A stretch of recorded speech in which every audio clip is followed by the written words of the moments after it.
Mana potion coffee brews so good you'll be wondering what mage cooked that up.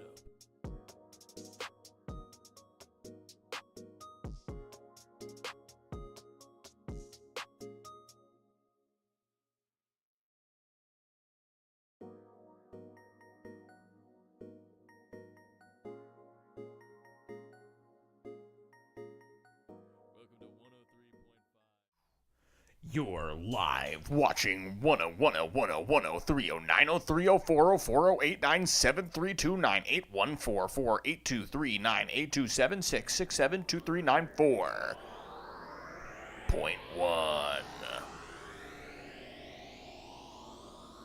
Minesweeper on stream when? That game sucks.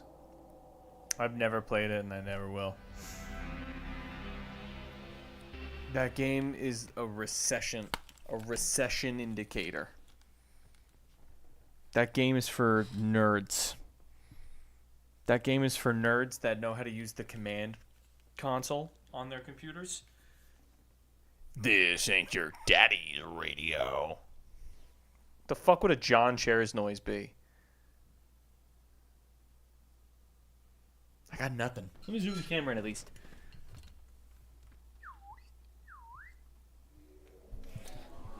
What the fuck? I know how to use the command console.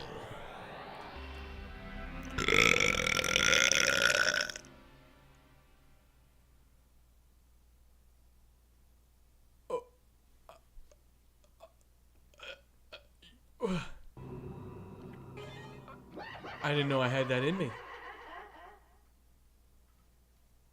Anyways, Damn. It's not my fault I'm turning 40 this year. Based Unk. I wrote my essay about the Night of the Living Dead. It was like a little under 15,000 words. I mean, a little under 1,500 words. It's nothing too big. Although I didn't like that we had to do that and a presentation. So it was pretty lame. So I went to bed at like 4-ish a.m. I woke up around like 8. Thankfully, my advisor was pretty chill about letting me miss my morning meeting. In this case, that my advisor, like I don't know what to call him. My head of the internship guy. I don't know what to call that guy. But yeah, he was chill. He was like, yeah, dude, don't worry about that. I was like, yeah, no, it's cool. Just like 35% of my grade on week 2. Pretty baller. Supervisor. Great word. I was just repeating back what the chairman called it. I was thinking you were younger because I've never heard of the command console. Yeah, commander. How the fuck am I supposed to say CMD in like normal human being go outside speak? Command console. It's what it is. Command terminal, command console. Same fucking thing. Same thing. You're a dork. That's why you play Minesweeper. Go play Minecraft like a normal person. But I'm a creep. I'm a weirdo.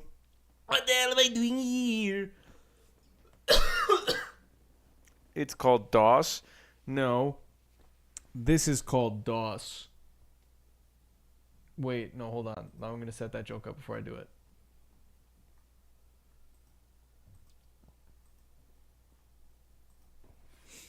Anyways, no.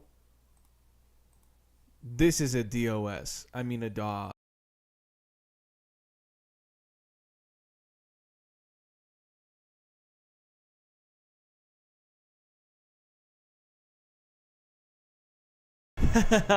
Congratulations. You just watched at least more than 5 seconds of dead air.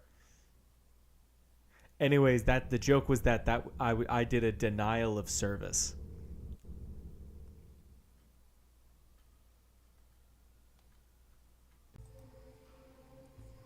Anyways, I have on good authority that we have a really short, casual stream ahead of me today.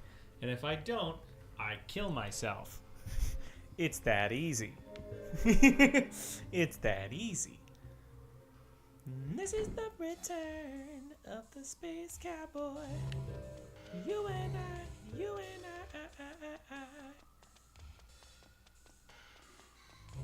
Wouldn't mind going to bed early today. I don't think I will. I think I'm just going to kind of be on negative sleep now for the day. I haven't really had like a nice extended sleep in a very long time.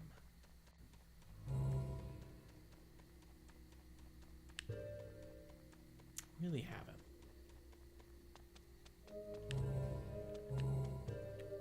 I'm not going to dwell on that. I'm not gonna dwell on that. I don't want to make myself get concerned. It feels so long since I've mounted a drive. It's been so long since last I see what's up.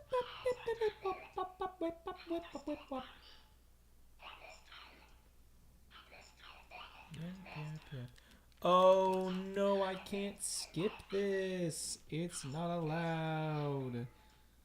That sucks.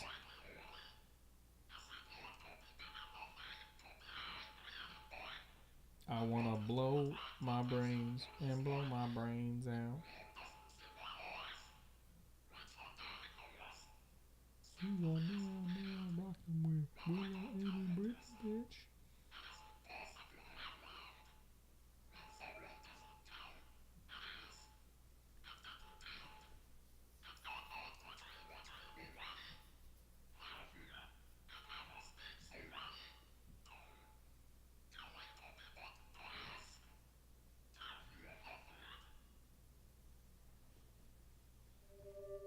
Good answer.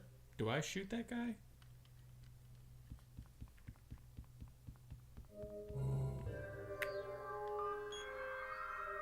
Starting to click back into my head.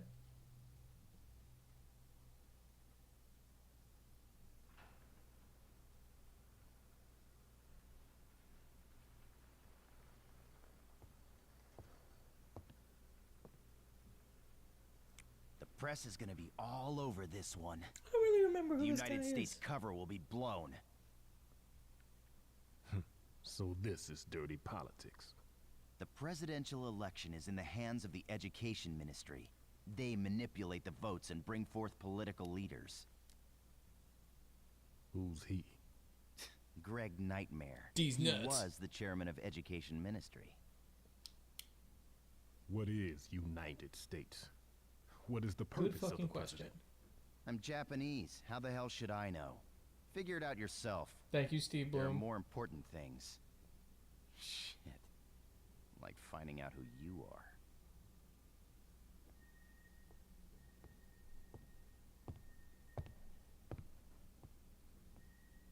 Introduced in the Sunset chapter. Well, fuck me. Joey versus Paying Attention. Would be crazy if Harmon was a president of the United States, wouldn't it be? Harmon? Harmon Smith, the first black president of the United States of America?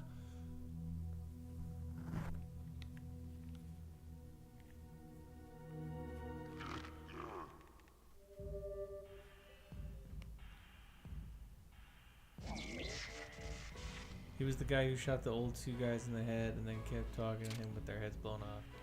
Oh.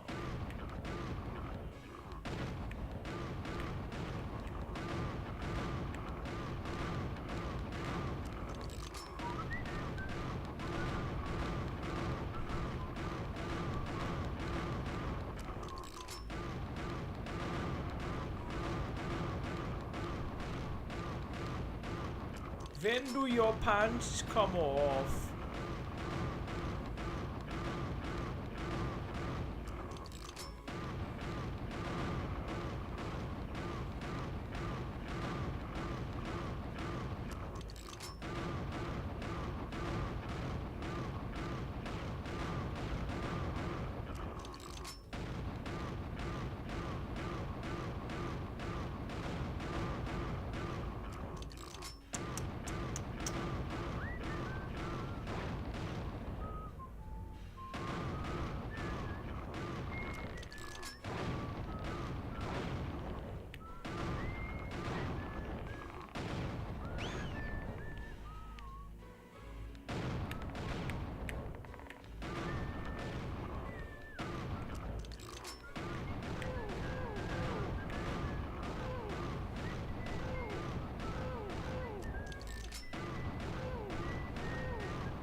For the land of the free,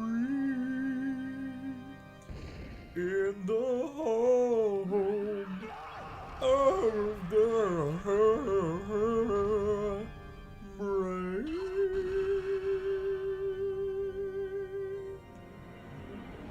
Great place for our nation's anthem. I'm glad you picked up on my insane subtlety. You are from here, right?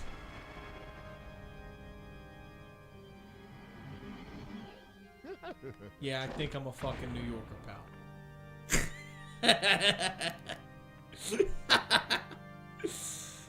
No, I'm a Russian agent, brother. Nah, I'm a Russian agent. Easiest way to say it. No offense. I'm the guy that was supposed to pay all the... hey, Void, how you doing? Boy, congratulations on streaming.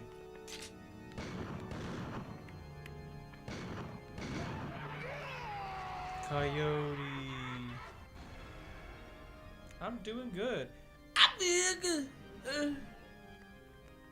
Why do I have to watch the child die? That's disturbing, yeah? Why do you make me watch the child die? Die Schnatzen. Die Schnatzen dürfen dürfen. You're telling me this motherfucker can't beat them? Come on. He's low-key OP as shit. Come on. I'm gonna crash my fucking GameCube by accident. Oh, poor guy.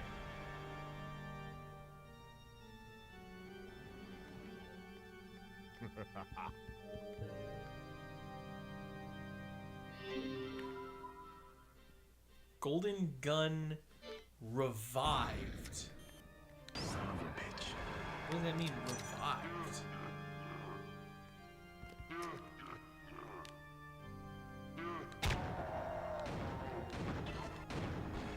Damn, sorry, Mr. Nightmare. Nightmare. It just starts running through the screen.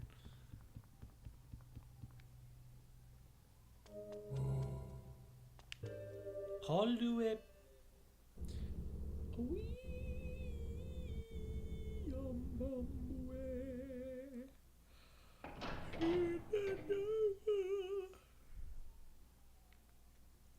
Oh, my ass just went home after that.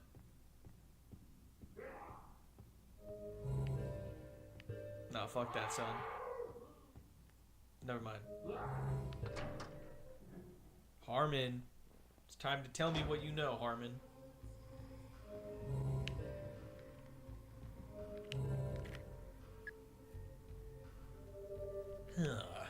It's time to tell me your secrets, so I can Ryan my Seacrest. I think all the yaoi is finally getting to my head. Colonel.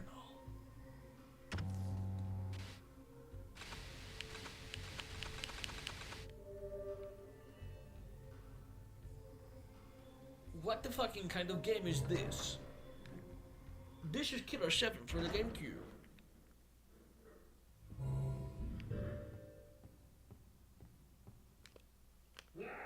Pussy.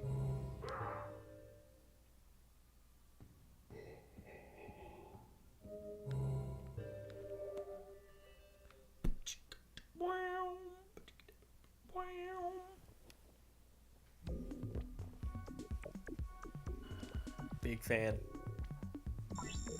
Huge fan. Going triple platinum in this house. Philadelphia. He's going to Philadelphia. Why am I going back to the Union Hotel?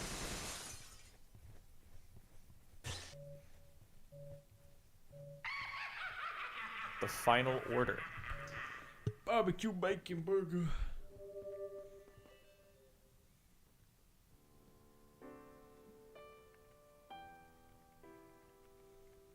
Ah, I hope you had a pleasant day, sir. Enjoy your stay.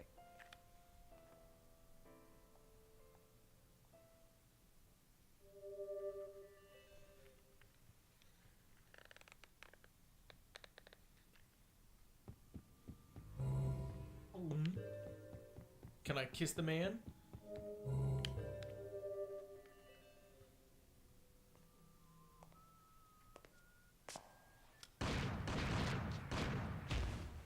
Garcia, why did you do that?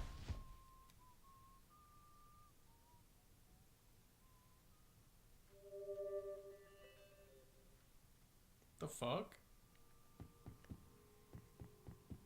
Garcia, why you stunting on these hoes?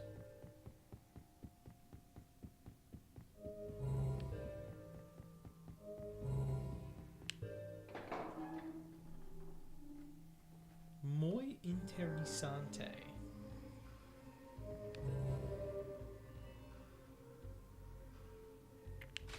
Show me.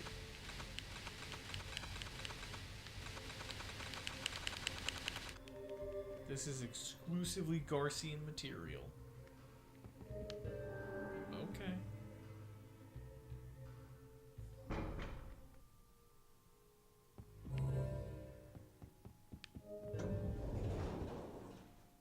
Roof.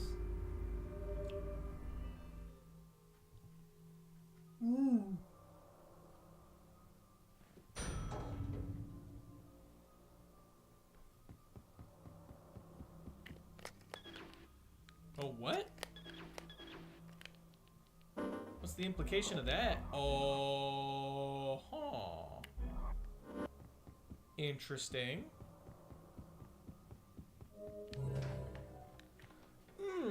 The implications. Think about the implications. You seem to have left your vision ring at school. Good.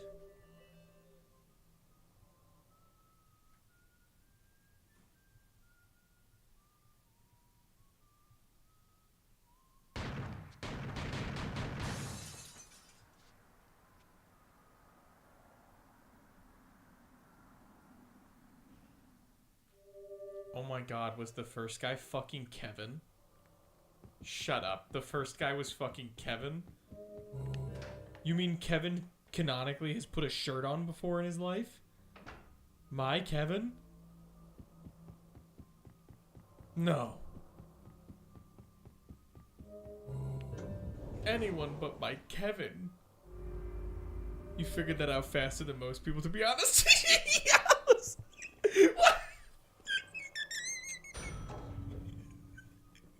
What? But no, this can't be. Kevin, but Garcian was supposed to catch him out back at a fucking dirt bike rally smoking crack. Not wearing a shirt. Not my Kevin, anyone but Kevin.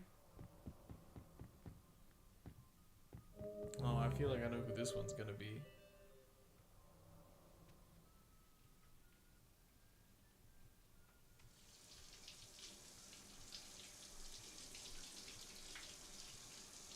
Oh. I'm... Oh.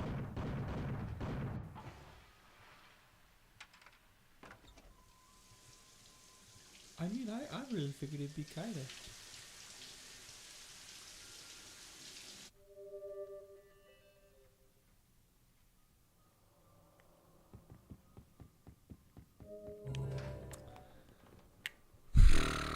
What are the implications of this, chat? Oh my word. Guys, I'm starting to think this guy just takes the personalities of the people he kills to cope with being an assassin. You figured that out faster than most people, to be honest. That's what the media degree is for, baby. Badoosh. Bachelors.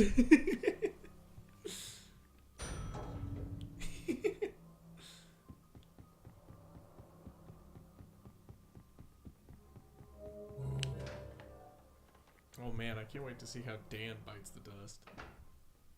Or Coyote.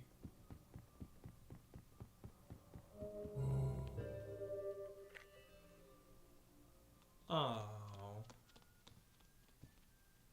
I didn't want to be that guy, but I was like pleasantly surprised when Kaede wasn't like assaulted and killed in the shower, because I was like, oh, well, at least the woman isn't like also randomly the only one kind of killed in almost like a sexual manner.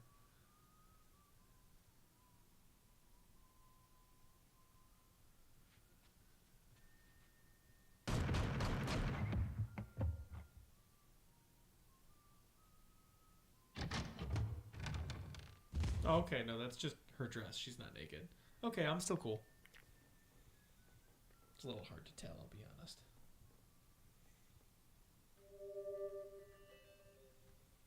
I was about to say, I thought I just saw a butt-ass naked woman in my GameCube game. That's crazy.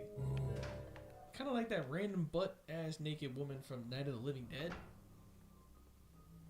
That was really funny. Straight booty butt cheeks on my screen while I'm trying to understand the implicit racial undertones of the film.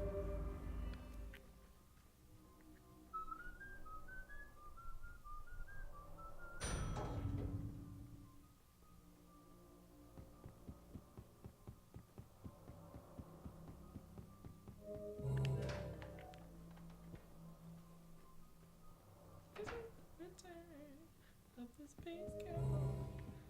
Mills?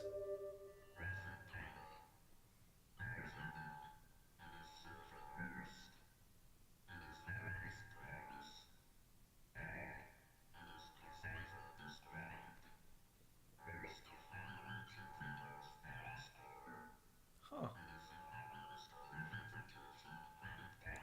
True. Oh. Oh.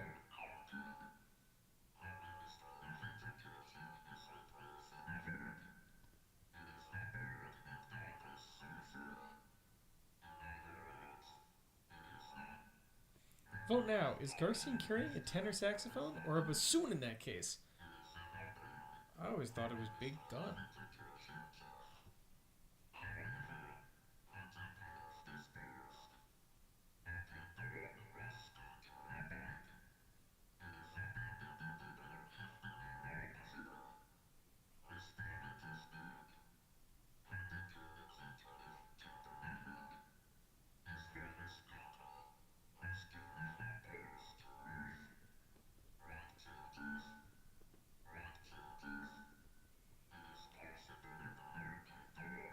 Wrong. A dog can in fact shit.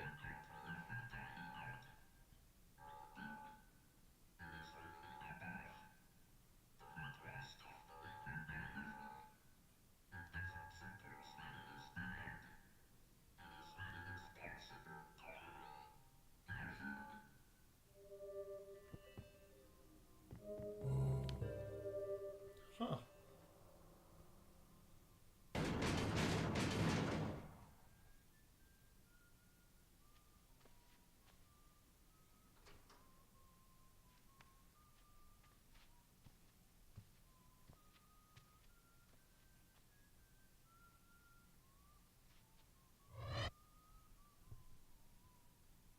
Why you gotta do him like that?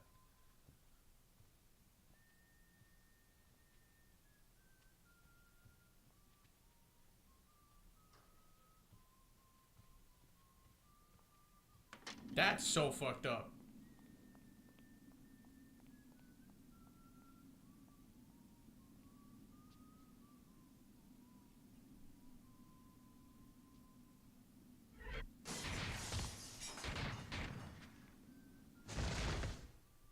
My fucking goat got just like that. That fucks me up. That fucks me up, Twin, I won't lie. It hurts.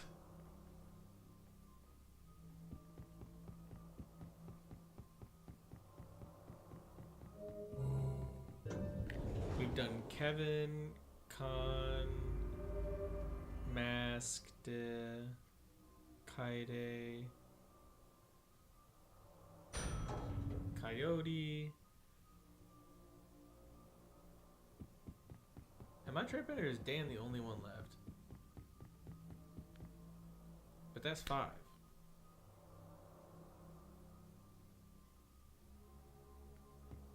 Is Garcian included in the 7? I think so.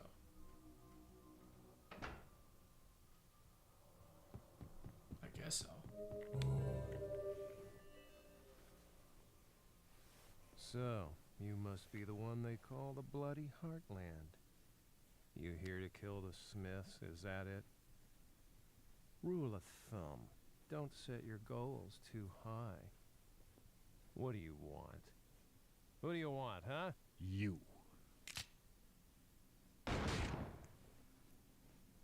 But just like that, not my goat. I'm sorry, bro. It's not my goat. Not my goat. It's not my goat. Feels like I'm starting discourse about fucking Han Solo.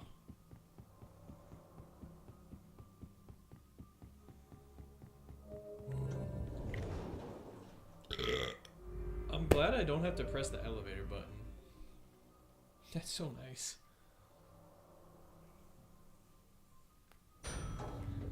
Did I also kill Harmon?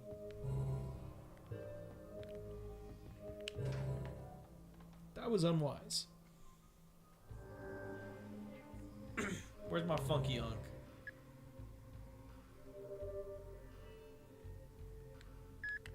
Find me on my new B-rated movie, Funky Unk and the Cosmic Spunk.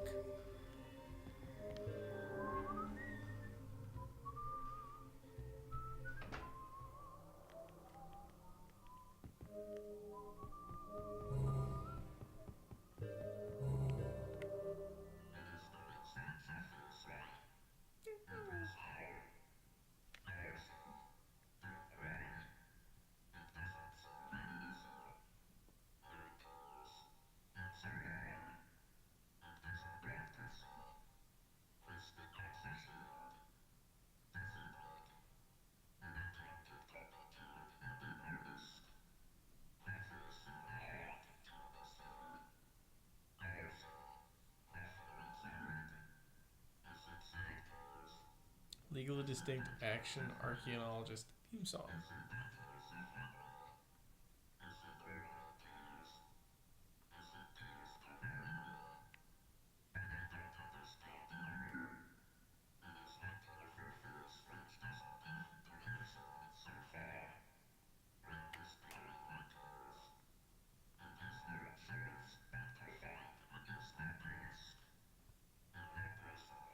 He said the thing! He said the thing!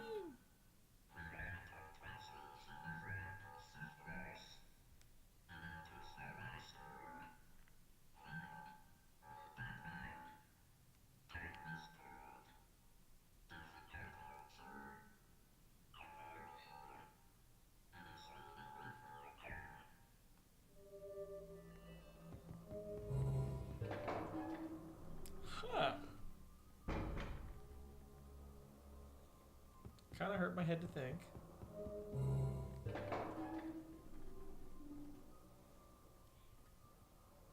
Naturally, I found myself being led to this place. Long journey. But it ends here, Garcian. No, I think it's time I called It's you by your Joby! real name, Emir Parkreiner. Amir. Allow me to introduce myself. My name's Harmon Smith. I'm the man you saw in your past. Do you remember the incident where 6 people were murdered in this hotel? You must have seen it yourself. Because you were the killer. The assassin, Emir Parkreiner, was the ace of aces. Who would have thought the killer was a mere 13-year-old? It was a deliberate crime targeted toward the Smith Alliance.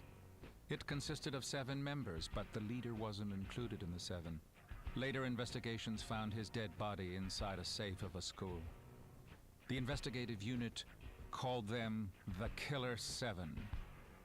But the whole affair was never made public, not because this was an aberration from society, but because it involved national security issues.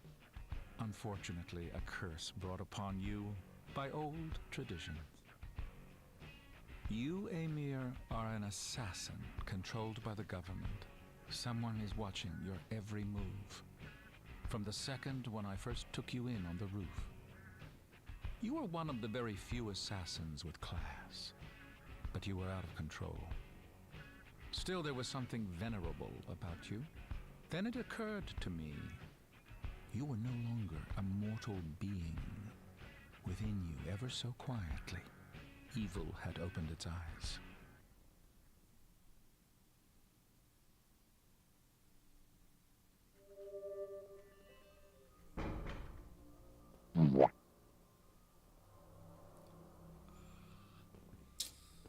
Void, do we perchance have somebody, or Void, if you're here, can you perchance refund that gentleman and or gentle lady and or neither? Sorry, Joby, I don't have my thing to do the farts. Would love to, though.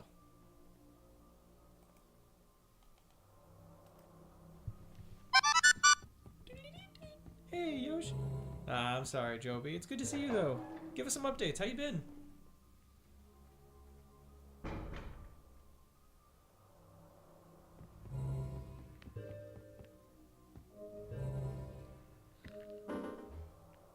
But I'm still Garcian Smith. I thought I was Emir Parkreiner. Which, by the way, is just not the name of that gentleman. He does not look like Emir Parkreiner. That is a German-ass name.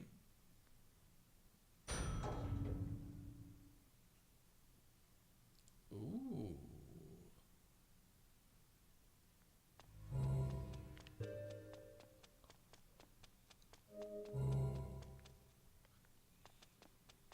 Ooh. Okay. This is nice. Grad school's going well. Switched from Android to Apple, and I just took a great shit. That's so nice that you took a great big shit. Ooh.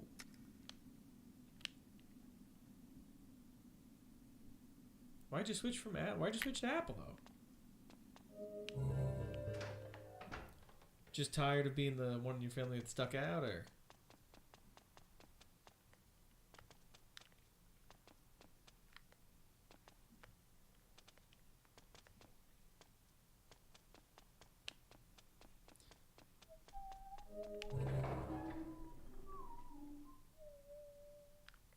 What took you so long? Nice view, isn't it? It's different. Time here is warped.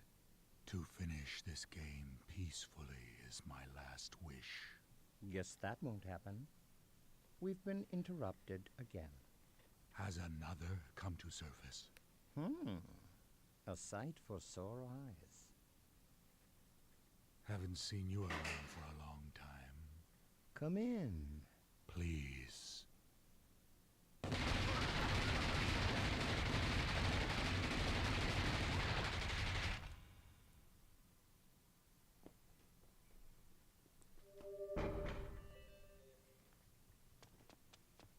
Do I get to play as them now? Yeah, it had been casually annoying my girlfriend that texting sucked and we couldn't FaceTime. So I thought, what the heck? Really? I feel like if I had that problem, I would just... Instagram.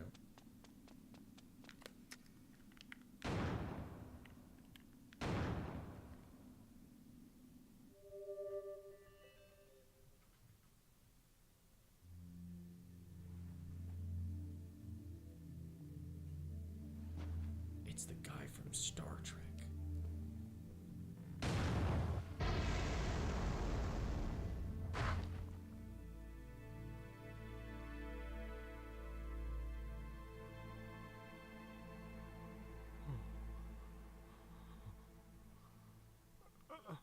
Ooh. That's the one that stains his white suit. It wasn't me. It can't be. It's all a misunderstanding.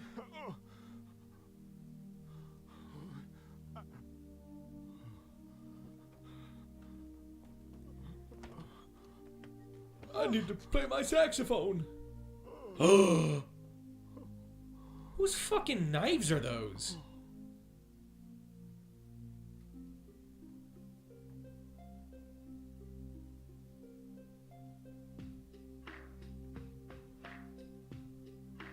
Fucking Jack the Ripper scythe.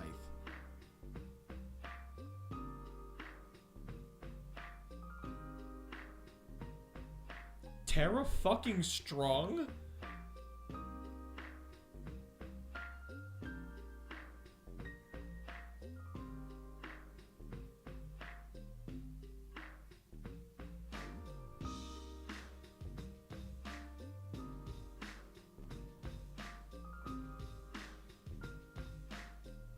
Those are Kevin's non-throwing knives that you only see him use if you ever downs attack or counterattack. That's crazy.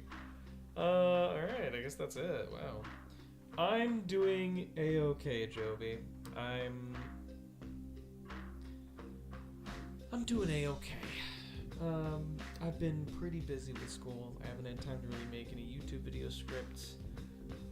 Most of my day revolves around getting home from school,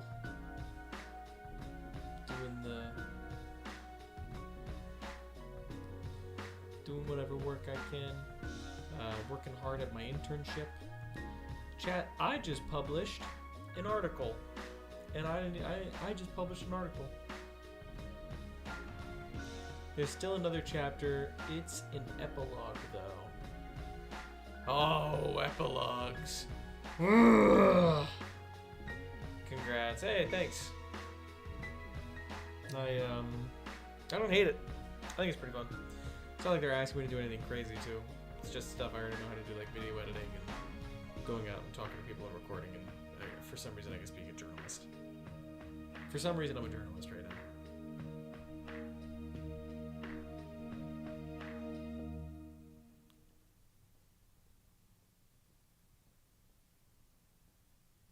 I can't believe Shinzo Abe is dead. I just lost my dog. And my brother taught me how to chase the bag.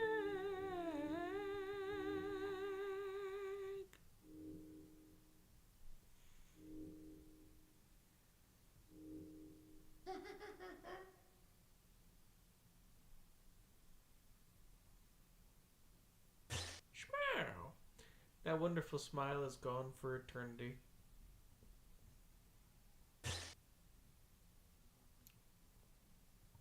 Good.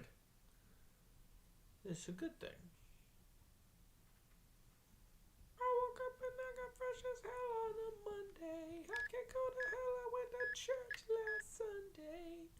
Last Tuesday I met a model on the runway. She said my name is John Chase and I'll blow up on the highway. Target 6. Leon. Oui, oui.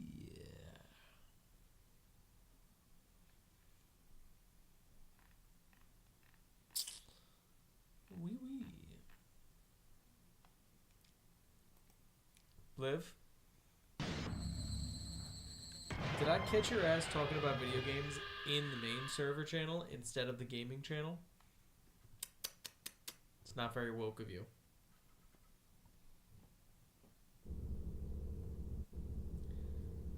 I think pajamas are sexy.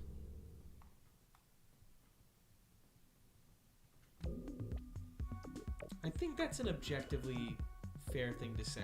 I think anybody in pajamas... I don't think there's pajamas that are unsexy. Destruction of Battleship Island. Showdown!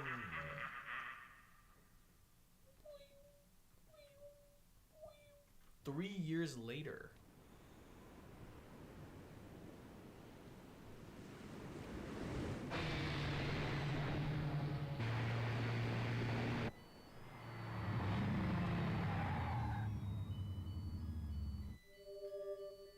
Battleship Island's a real place.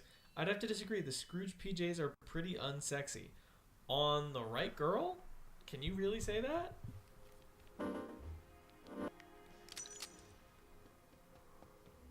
Oh, I wear a black suit now because I accept that I have a part in the crimes.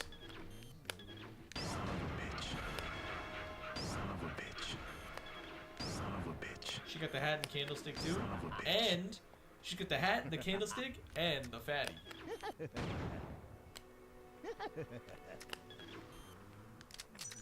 of a bitch. Son of a bitch. Son of a bitch. Son of a bitch. I'm kind of rocking with it.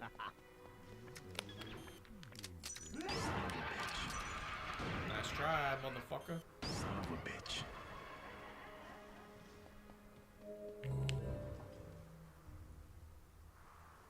And the reading glasses. You don't think glasses can look cute? On both guys and girls, glasses can be very nice. Get a grip. My liege, the fatty is obscured by the fabric. This guy's not into nuns. He doesn't understand.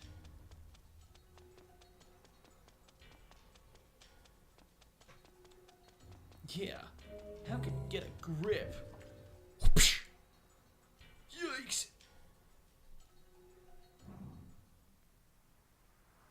Son of a bitch. Son of a bitch. Son of a bitch. Son of a bitch. Son of a bitch. Son of a bitch, I guess. Son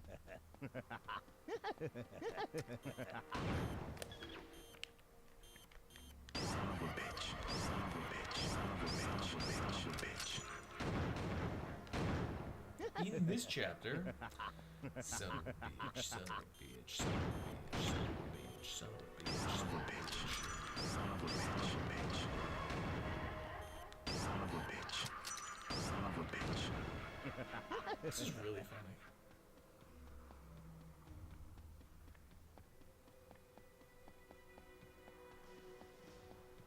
Son of a bitch. Ooh, Colosseum.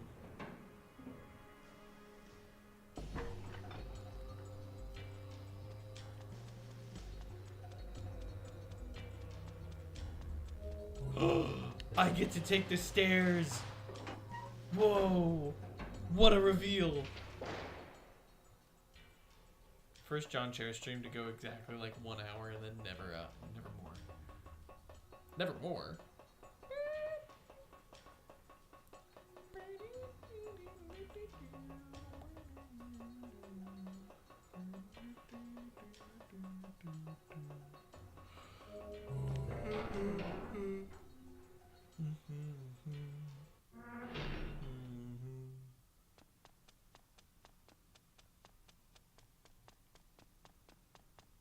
This is the return of the space cowboy. You and I, you and I, you and I. Bonsoir. You boys are almost done. You don't need to go around killing everybody anymore. You don't need to go around Killer7ing Last everyone. of the Heaven Smiles is in the back. The big boss. means you've eradicated all of them. No more terrorism. Hail to the free world. But I wonder, what'll become of you guys if terrorism is the law of nature? You know, you should kill me now, because you don't want us hanging around, know what I mean? If I'm alive, I'll give you a run for your money. Even an assassin like yourself. Better be prepared, because blood must atone for blood. So, which will you choose? Your own country, or watch our retribution? Your fucking decision. Whoa! What the fuck? I'm sorry, that's so funny. You can replay line to see the results of the other option if you feel like it. Oh my god, I don't know which image is funnier. Steve Bloom, stop giving me PowerPoint presentation fading car commercials.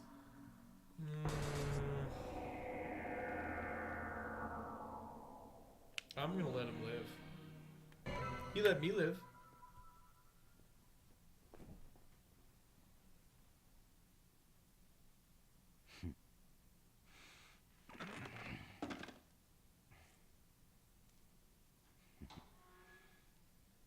Dude, my god, he does it just like in the hallucinations.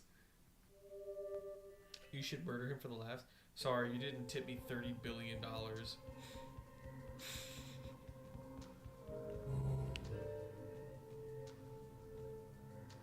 Sorry, Young.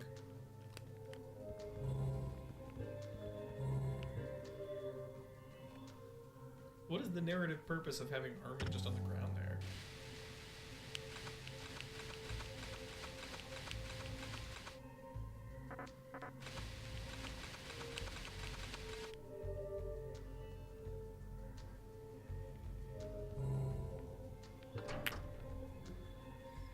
Right above my government, Dumalay, either engraved or unmarked, hey, who's to say?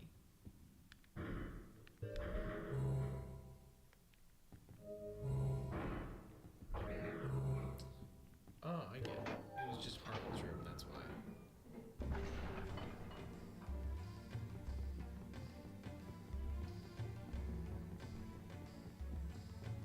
Hey, get back here! Stop it! Stop hurting my feelings! Stop! Oh, I'm catching up, bitch. Sorry, did you want to talk? Oh, you just, okay.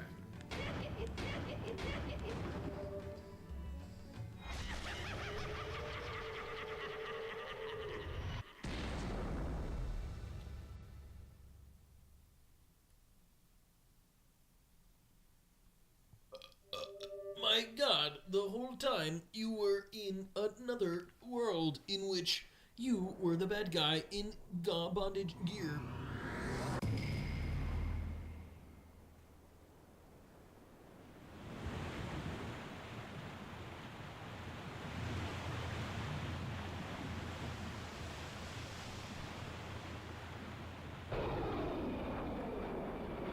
Somebody watching this on Twitch right now isn't subscribed to me with their Prime sub, and they should do it right now.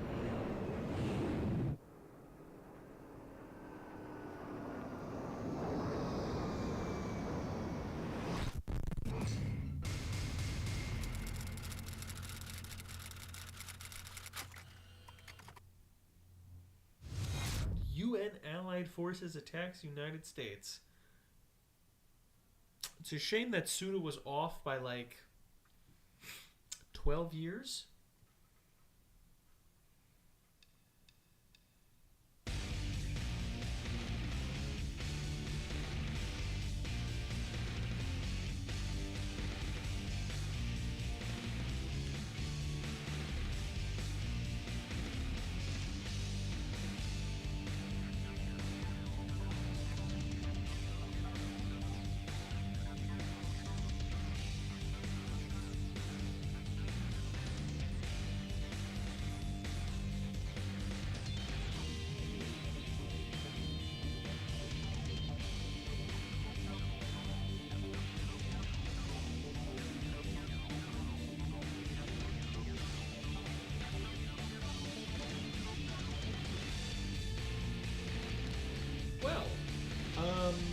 I am gonna go back and murder him for the last. Because why not? It takes him 2 seconds. So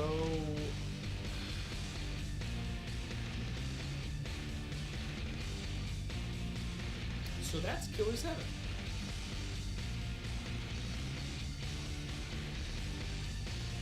Ultimately, is this the end of the game? Yes. One last tiny little thing. Shanghai 100 years later.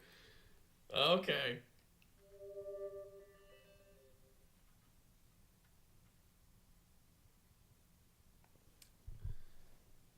Its ending is good choice, bad choice.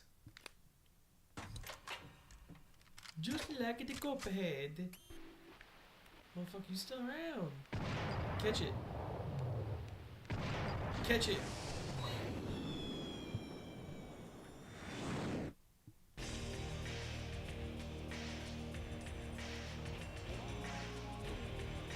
How are you still alive? You're awake from your nightmare. Harmon, the world won't change. All it does is turn. Now, let's dance.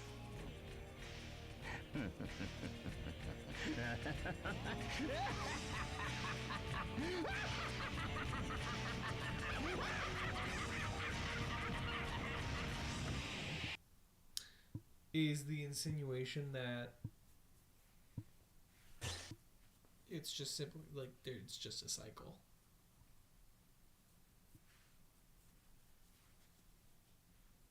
Thank you for playing Killer7. I got you, dog. Can you do me a favor, take this trash? Thank you. I love when games thank you. It's like, yeah, dude. Shit was hard, what can I say?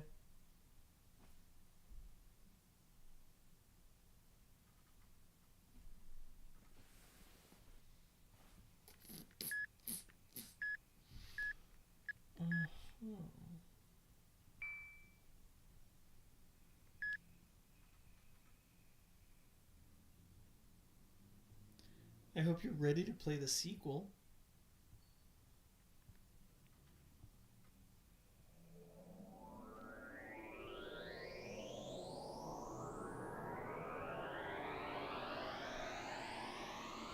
Killer 8.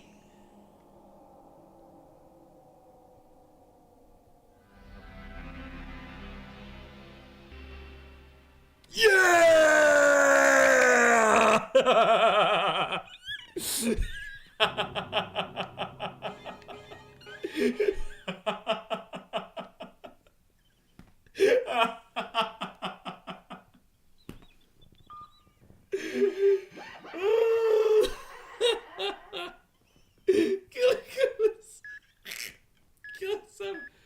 Killer7 was so good. There's no data from Killer 8 on memory card slot. You know what? I was suspicious. I will say I was suspicious that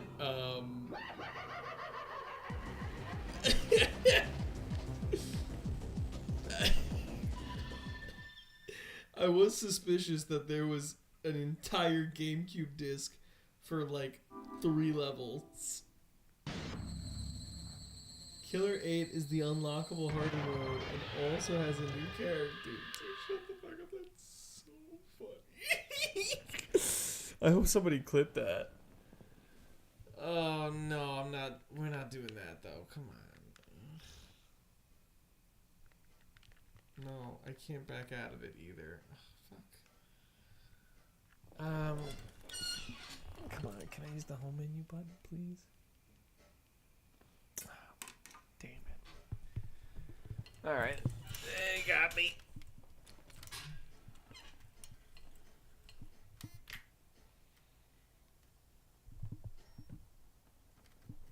Oh, whoops. I just soiled the Stanley Perlable.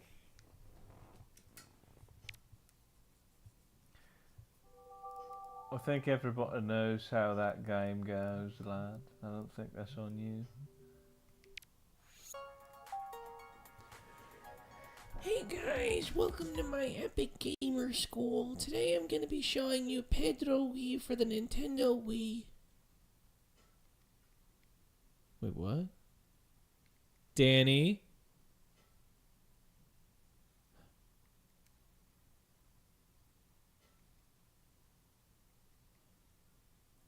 Danny, Pedro Wii is gone.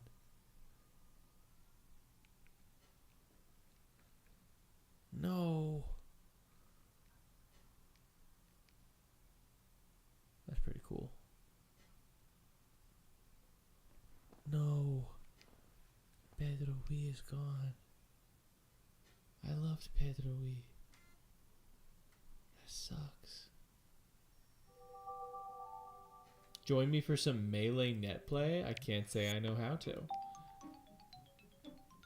Honestly, I'd be open to just opening up a Smash arena, if chat's into that.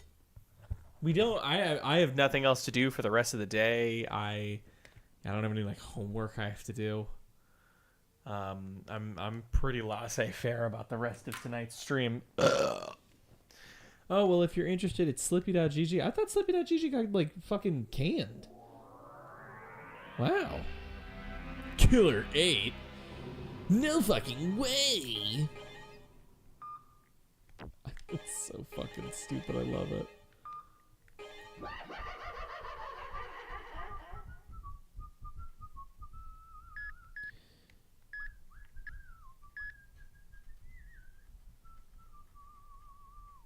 Slippy is fully going.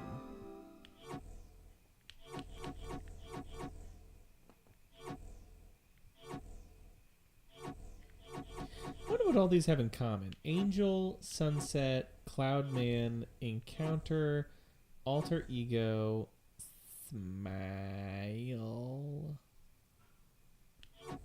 and Lion.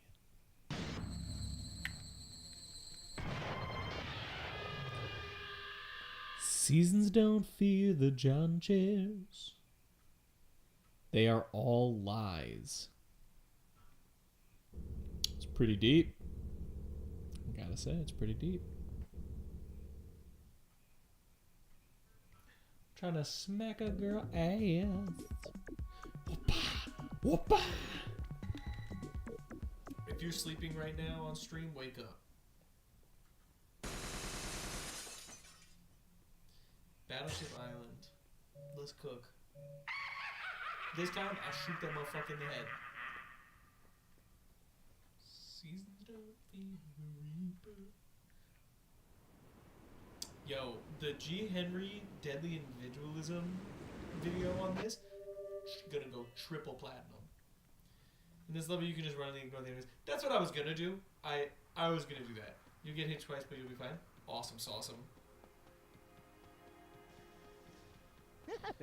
So the new Yakuza game came out, for those that remember. I'm not uninterested in picking it up, but I will be buying the game used, worst case scenario. I am lucky in the sense that I own a physical copy of Yakuza 3.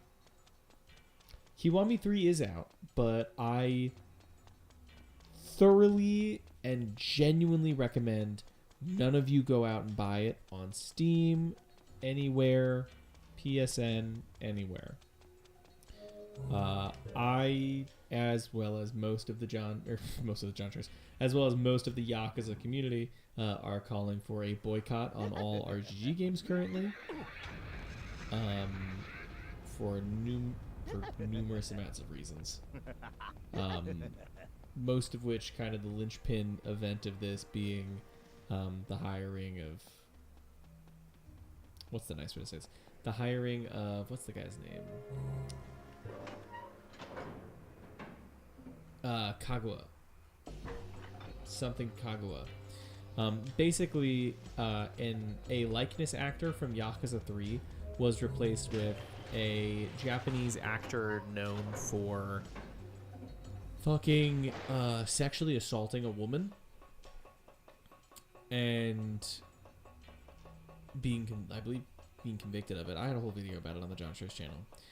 But aside from that, the original game has been delisted to make room for a, all things considered, apparently very low quality remake of the game.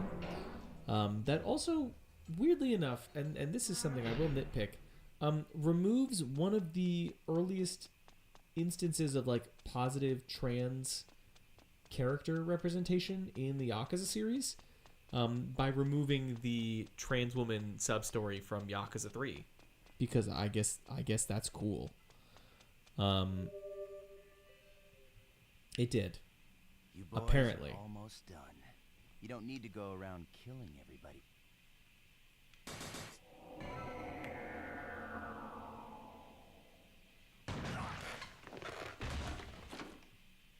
Oh yeah, I heard it's just gone now. I don't know how you can fuck up a remake that bad. That's just Morpheus. Are you fucking kidding? It's just Morpheus. Officer Soaker Force. Oh, that was Harmon's dead body. I didn't realize that. Wait, no, it wasn't. He's only shot dead in this version. Cool.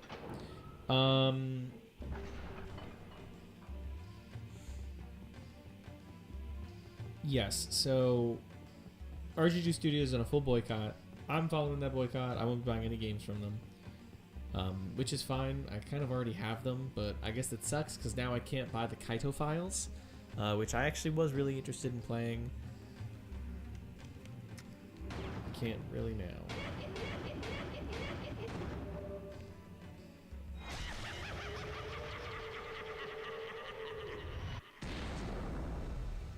Dang, I guess we have to pirate them. I won't be going that far. Mostly because I don't really know how to pirate games. I don't feel like learning. But also the Kaito files, the reason I never got the Kaito files in the first place is because it was a fucking DLC expansion for Lost Judgment. And it was like $30 or some shit. And I would have much rather just bought it for like $20 on a disc. I'm guessing that's the remnant of Japan. Yep, Japan destroyed in 2014 in an attack by the United States.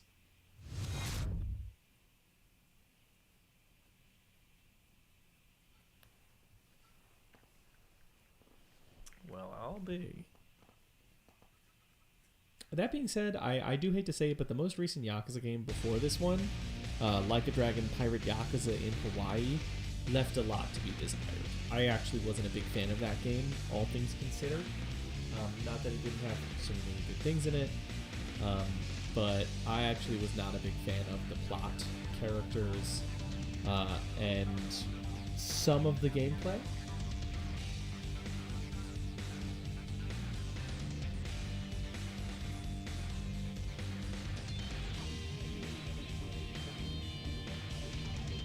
I need to finish Judgment. Judgment is hard to get through, but the reward of getting through Judgment is that the story's a fucking banger, and then you get to play Lost Judgment, which is confusingly the best we ever got.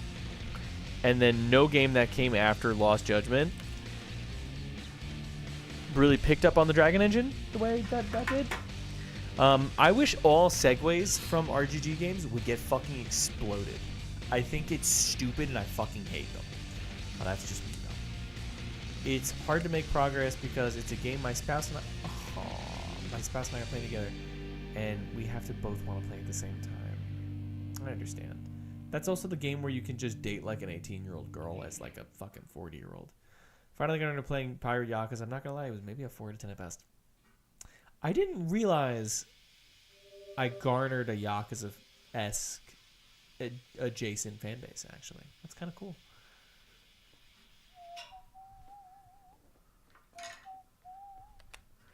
I'm greatly enjoying Romeo. Not Romero. Sorry, George Romero's on my mind right now, if you can't tell. I'm greatly enjoying Romeo. I've had it for a few days. I need to finish a review. Where are you writing your review, Cooper? You got a. I think again that is really cool that you got a review copy, Cooper. I don't know who you got a review copy from. Your nightmare. Harmon. I only played them after watching world you won't play change. Pirate Yakuza, actually. All it does. Oh, that's hilarious. Now. Wow, I'm so glad because, assuming you start with the right, on the Pop Culture Spectrum website. Oh, that's really cool. I want to say something no one else has. In what sense? I mean, I don't know what the coverage of the game looks like so far. I don't really think...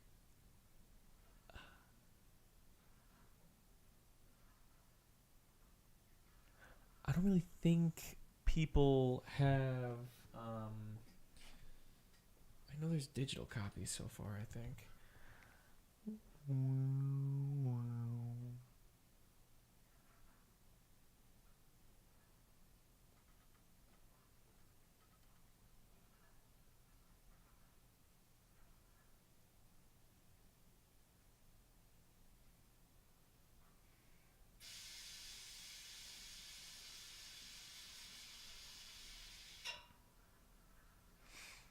Yeah, ironically, the only thing that comes up for... The only thing that comes from... Whatchamacallit? The only thing that comes up when I look at Romeo as a Dead Man on Amazon is an AI-generated book that released before the game even came out from a Michael C. Jordan. My fanhood for Yakuza is entirely coincidental regarding the community around here. I showed up for Killer7, and I got a nice Yakuza surprise. Oh my god, he doesn't know. He doesn't know. Does he know? Does he know?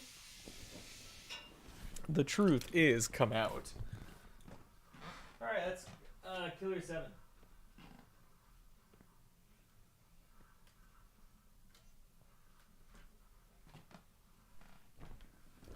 Wunderbar. Yakuza 3 Kiwami. We hired a sexual predator and deleted the literally only positive trans representation in the series. But it's okay because we also got rid of the other trans stuff that we fucked up. It'd be funnier if they kept... I started with 0, 1, 2 Kiwami, then played the remaster 6 Infinite Wealth after them. You did what I did basically, except my first introduction to the series was sitting on the toilet, googling PS4 games, and having to pick between Kiwami and 0 to figure out which one I should play first.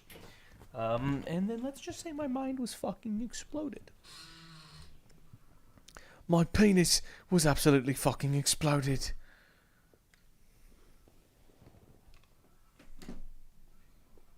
My penis exploded.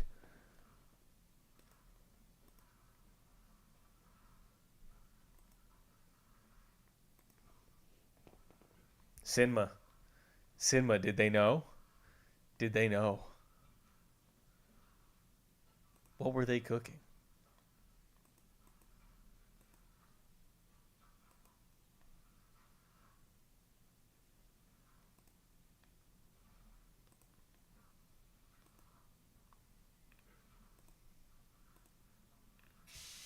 Bro didn't know.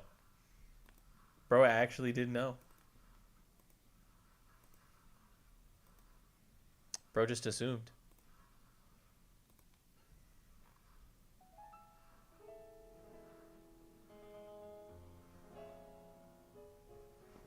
Ishin, Man Who Erased His Name, and Pirate Yakuza, and I only enjoyed Man Who Erased His Name. I liked Ishin. I think that's my difference. I actually didn't mind Ishin at all compared to the I want to say the contemporary opinion around it.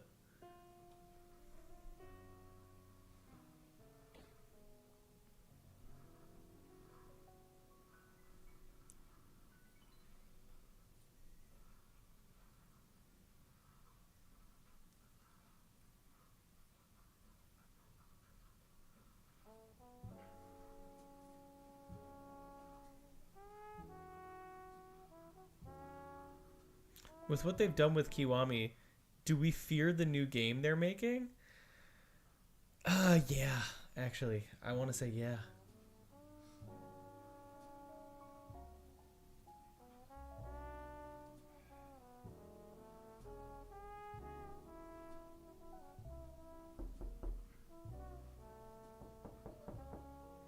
I don't mind Ishin, it's a fine game. I just didn't achieve the flow state I achieved in Erased. To be fair, Erased had great combat. Better than Ishin.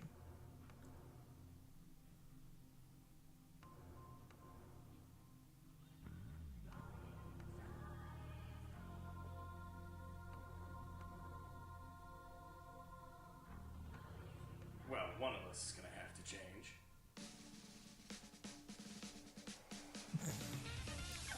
I'm so glad I'm just sitting here silently while an incredibly quiet video plays.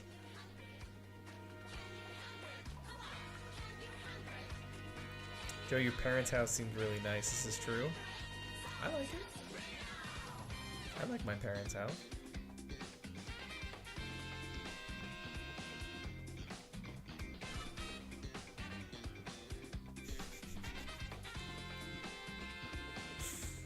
To this day, we still have the Persona 3 Reload mod somewhere. You have a bar in the kitchen? No, I don't. We do not have a bar. Mostly because except for us. That isn't a bar? I don't know what is a bar to you. Are you thinking of a banister?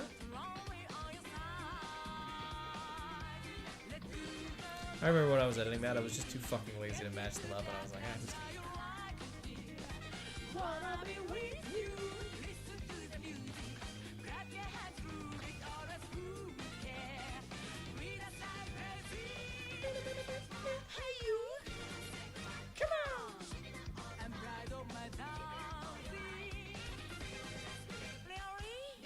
Yeah, I don't want to give off the impression that I have, like, an incredibly affluent family. We are as middle class as you can get.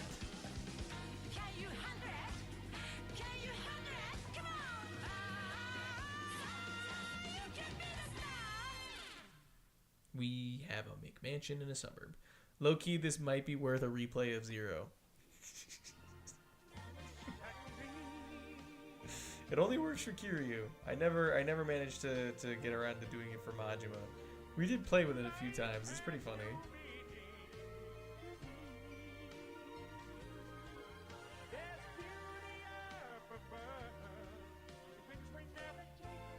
Yeah, this one. Base and Joey build. Thank you, Waffle.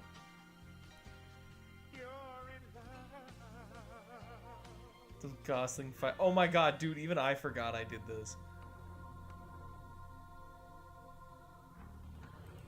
Yeah, like, that's not a bar. That's just a banister.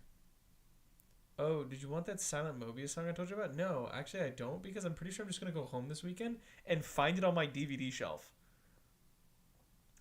These little, like, blue flower things my sister did in, like, a few days. One summer afternoon years ago.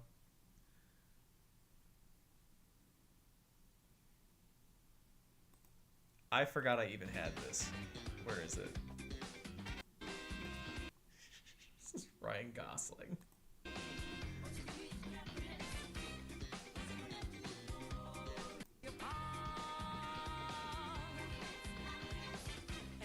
Yep, Brawler. It's one of the only mods I have in the Ryu mod manager that I have active at all times. Chad, it's right here. Still available. Genuinely even create... How many downloads does this have? Does it have 0 downloads?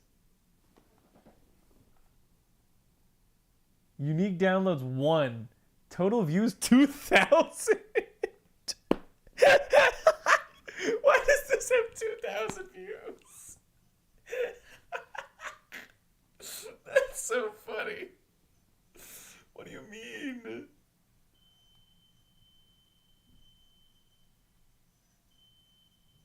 Is that, like, my whole building?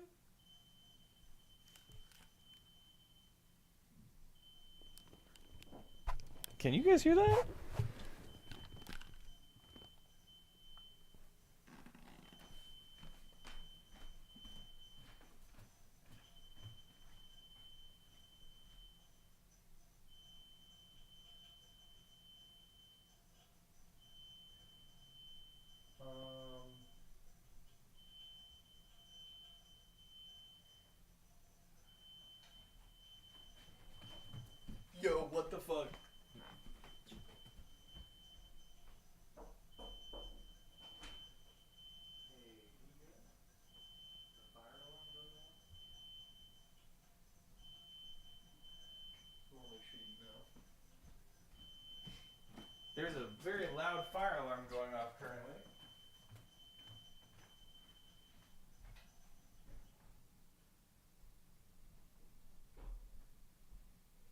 somebody's smoke detector.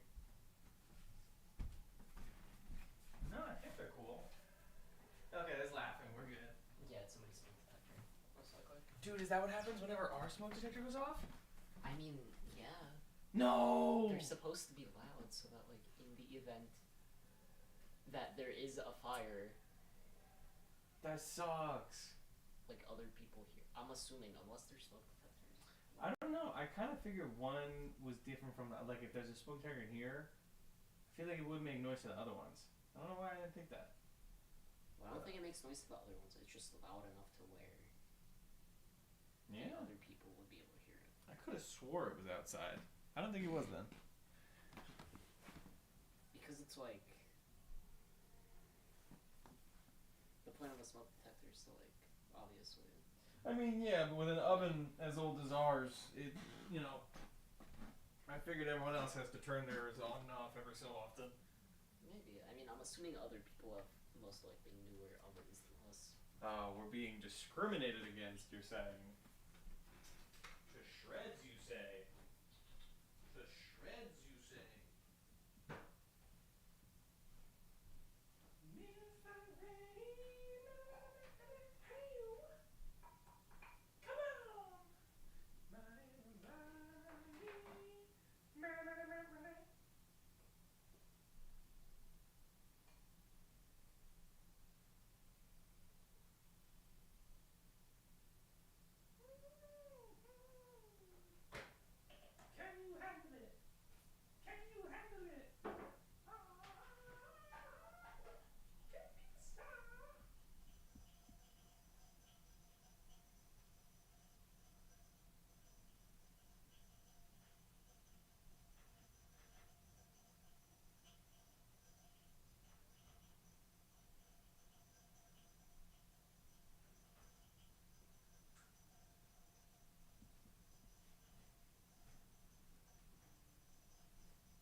Alright, Chatterino. Hawk Tua, man. What would I even do if like all my shit just went up in flames? I don't think because I don't think we get insurance on this. 'Cause you got to pay for that, low key. Well, we have a bunch of boxes, so we could probably just put a bunch of stuff quickly into boxes and then call it a day.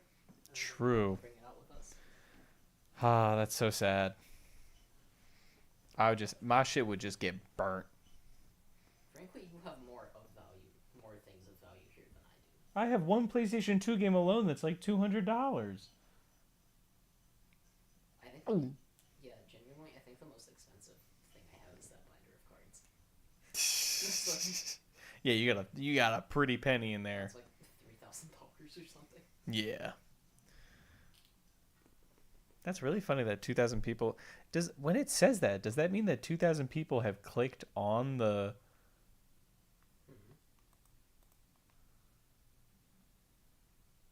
Was that the John Chairs model? Yeah, apparently the page has almost 2,000 views, which is hilarious. How many downloads does that? One. Which, I mean, what do you expect? It's just really funny. Only one person that's John Chairs and Max and Zero. One person out there. I think it's me. Maybe No, it's not me, because I'm the one that uploaded it. I just got the files and, like, downloaded for fun.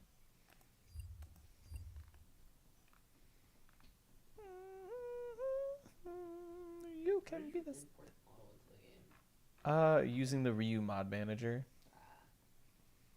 I want to look up. We're gonna.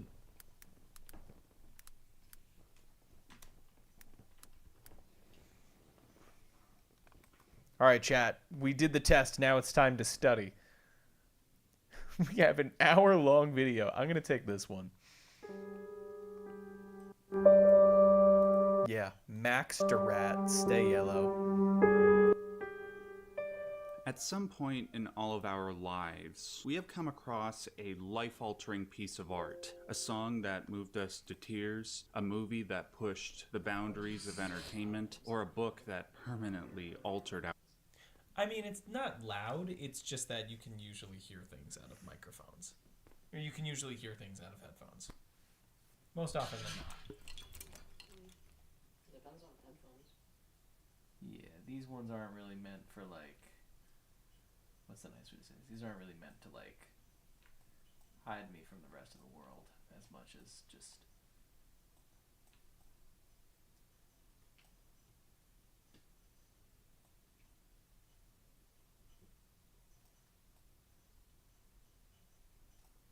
Alright, 20-minute recap. our brains. When we finish experiencing the... In the meantime...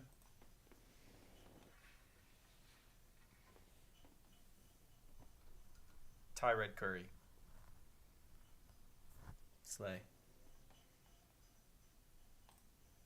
these extraordinary pieces of art for ourselves, the first thing we naturally want to do is share that experience with friends and family. However, certain forms of art are easier to experience than others. Putting on a universally loved movie or piece of music is easy enough to do. They're usually easy to obtain online or in physical form, and don't often require much effort to understand and appreciate. By contrast, the medium of video games bears a unique set of challenges. Not everybody can develop the adequate level of hand-eye coordination and skill to play a truly profound game like Nier Automata. Not everybody has the money or inclination to purchase an old console like a GameCube so they can play a game like Eternal Darkness, which is generally considered one of the best horror games ever made. When graphics begin to look dated and mechanics begin to feel stiff, many older games will be forgotten. This is a real shame because many of these games have stories and mechanics that are so well developed that some of them eclipse their contemporaries. One such game is Killer7. Even though, thank God, this game was remastered recently for the PC, many people will choose not to experience this game's brilliance. Many of those who do purchase the game might feel turned off by many things. They might not like that the characters are on rails and can't roam freely. Maybe they don't like the art style because it hurts their eyes. They might not like the fact that the game drenches its various characters with importance and symbolism, only to not coherently explain many of them at all. Some might view those complaints as valid, and others might not. Nonetheless, those who do not experience Killer7 are not only depriving themselves of a truly unique gaming experience, but more importantly, they are missing out on some truly insightful, intelligent commentary on the nature of politics, psychology, religion, and more. What I intend to do with this video is preserve the memory of Killer7. Not only will I lay out the game's basic story for newcomers, Chad, but I I'm will low-key also gonna get try... him a water bottle because I didn't expect it to be so spicy. I'm not saying there isn't a correct interpretation of the plot. I'm saying no one has put one on the internet. Do you have one? Do you have a correct interpretation?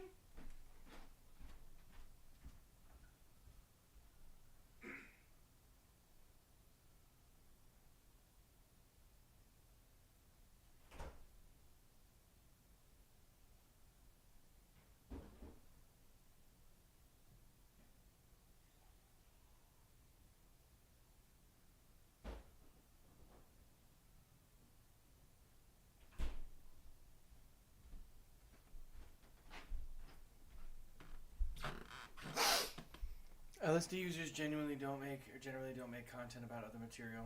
They just make content. The crack smokers. It sounds biased, but I do believe my account of things with all the info I have from the related games is the most accurate outside of what Suda knows himself. If you'd be interested in collaborating on a script, I would gladly make that YouTube video for you, my friend. To explain some of the game's mysteries, things that die-hard fans are still arguing over to this day. By the time this video is done, I hope you will see, as I do, why this game's story stands alongside some of the greatest stories ever told in the history of the gaming medium. Needless to say, there are spoilers ahead.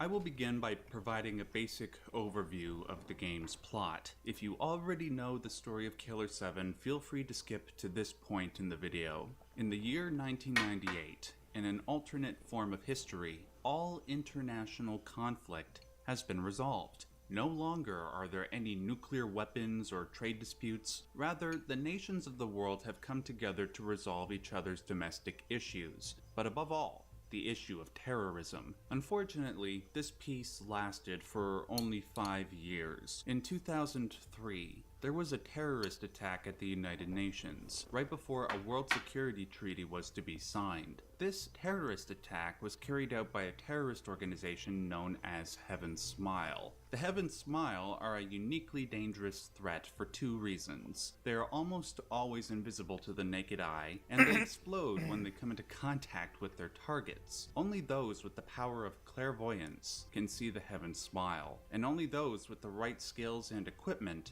can kill them. The United States government responded to this terrorist threat by hiring a group of 7 assassins, all of whom have the power of clairvoyance. These are the titular Killer7.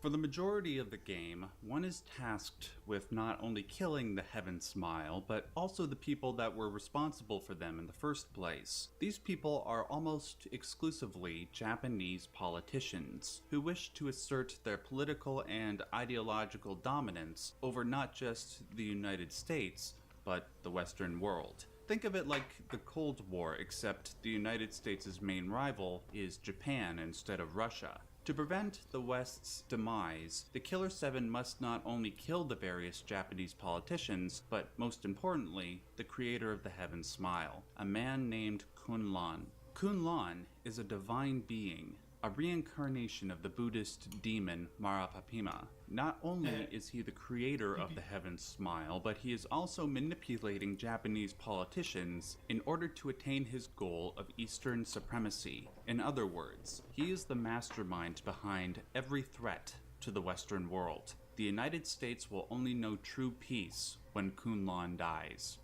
Supposedly. In order to understand Killer7's various esoteric concepts, we need to limit our focus to 2 characters, at least for the I'll time never being. get hired. I'll One never of get a these job. characters No. is the aforementioned Kunlun. The other is Harmon Smith, the supposed leader of the Killer7. Though the game initially leads us to believe that Kunlun is the personification of all evil, and all respects him, I'm serious about it. If you have an exact interpretation of the opposite, game you want to get out in this writing, isn't exactly I will help the you. case. That was It's a better compliment to to view you. these Oh, I two do men appreciate that. as That was two a nice, sides of very the nice same compliment. I coin. didn't- Their main I think it's really difference funny. lies in what I haven't they even seen represent. anything On the IGN one has done in hand, years. you have the divine Kunlun, who literally and symbolically represents Eastern civilization and culture. On the other hand, you have the divine Harmon Smith, who literally and symbolically represents Western civilization and culture. Beyond that key difference, both characters are not only uncomfortably similar, but uncomfortably friendly. While the Killer7 are actively opposing everything that Kunlun does, we often see Harmon and Kunlun engage in friendly interaction. They even refer to each other as friends on numerous occasions. Now, one would think that any form of diplomacy with the world's leading terrorist would be unacceptable, especially to Western audiences that played this game. They might have enjoyed the idea of asserting Western dominance over the rest of the world, just like so many other games tend to do. Crazy But game to pick what for of this. Japan? What about our fellow humans that live in that country?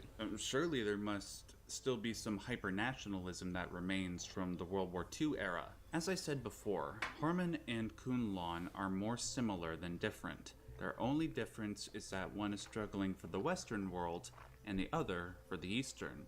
Once one accepts this basic truth, many of the game's greatest mysteries begin to make sense. Let us run down the list. In the Alter Ego chapter, there is a very unusual scene featuring a young boy with an elderly voice. This boy shows up only once in the whole game and seemingly has no relevance to the overall plot. Before I tell you who this boy is, let us listen to what he has to say.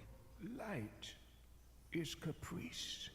Sometimes it escapes the darkness. Sometimes it hides in it. Sometimes it engulfs us, keeping us warm. Other times, it desiccates us with absolute unpity. Wherever the light may lead, a beast awaits. You shall be king, Traveler. What this boy is trying to convey Maxron is is a that channel light that has a done dual many analyses of character. various games. It can be good to get such or analysis bad. of games. The same goes for taught in light's colleges opposite, alongside other works of darkness. literature. In the world of Killer7, the forces of light and darkness are equally necessary. Like Kunlun and Harmon, both light and darkness are equally good and evil, and both must continuously keep each other in check. One cannot. I'm not saying subsume it's the not other. worthy If of it. light I'm saying we're subsumes years and darkness, years and years and years then and years light and years and years also from something like ceases that to to be taken exist, seriously. because light cannot exist without darkness to define it. If this duality is not maintained, one cannot find the light that hides in the darkness. Neither can one recognize that a beast awaits wherever the light may lead. To understand this relationship visually, think of the yin-yang symbol. The white dot in the darkness is the light that hides in the darkness. The black dot in the light is the beast that the light leads us to. This theme of duality extends to many aspects of the game. Let us start with the mysterious identity of this boy. One would only understand who P. this Diddy, boy final is answer. if they played an old PS1 game called Moonlight Syndrome. Like Killer7, this game was also written and directed by Suda51. Strangely, however, there is no relation between Killer7 and Moonlight Syndrome beyond this one random cameo. This boy is named Mithra. In real-world mythology, Mithra is the Zoroastrian Oracle. god of contract, a benevolent and loving god. However, in Moonlight Syndrome, Mithra is a ruthlessly cruel and destructive god. The boy, though he appears young, has an elderly voice. He also has a twin. You will likely Now, find a comment let's from me bring on this all theme of these dualism Killer7 back analysis to videos. Kunlun and Harmon. I like that, though. We That's really see cool to this know. theme in the game's portrayal of Japan's and the I'm sure you can find US's old comments political from me. parties. They're probably embarrassing. On Japan's side, we have the UN Party and the Liberal Party. The UN Party is the nationalistic, patriotic party that is not willing to have friendly relations with the United States. The Liberal Party is more willing to concede and compromise with the United States for the sake of global peace. On the US's side, we have,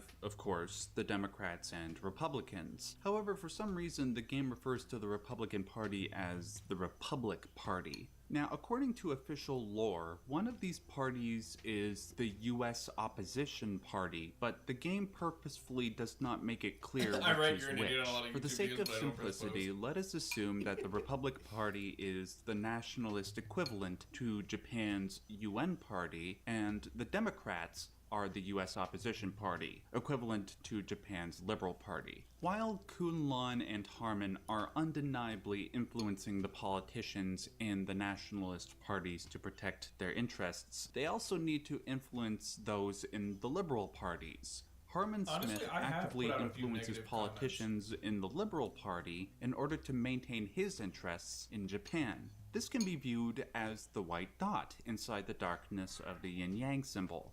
Kunlun has his hand in the US Opposition Party, who also controls the US Immigration Bureau. Having Japanese nationalists legally enter the US is obviously problematic to Harmon. This can be viewed as the black dot inside the light of the yin-yang symbol.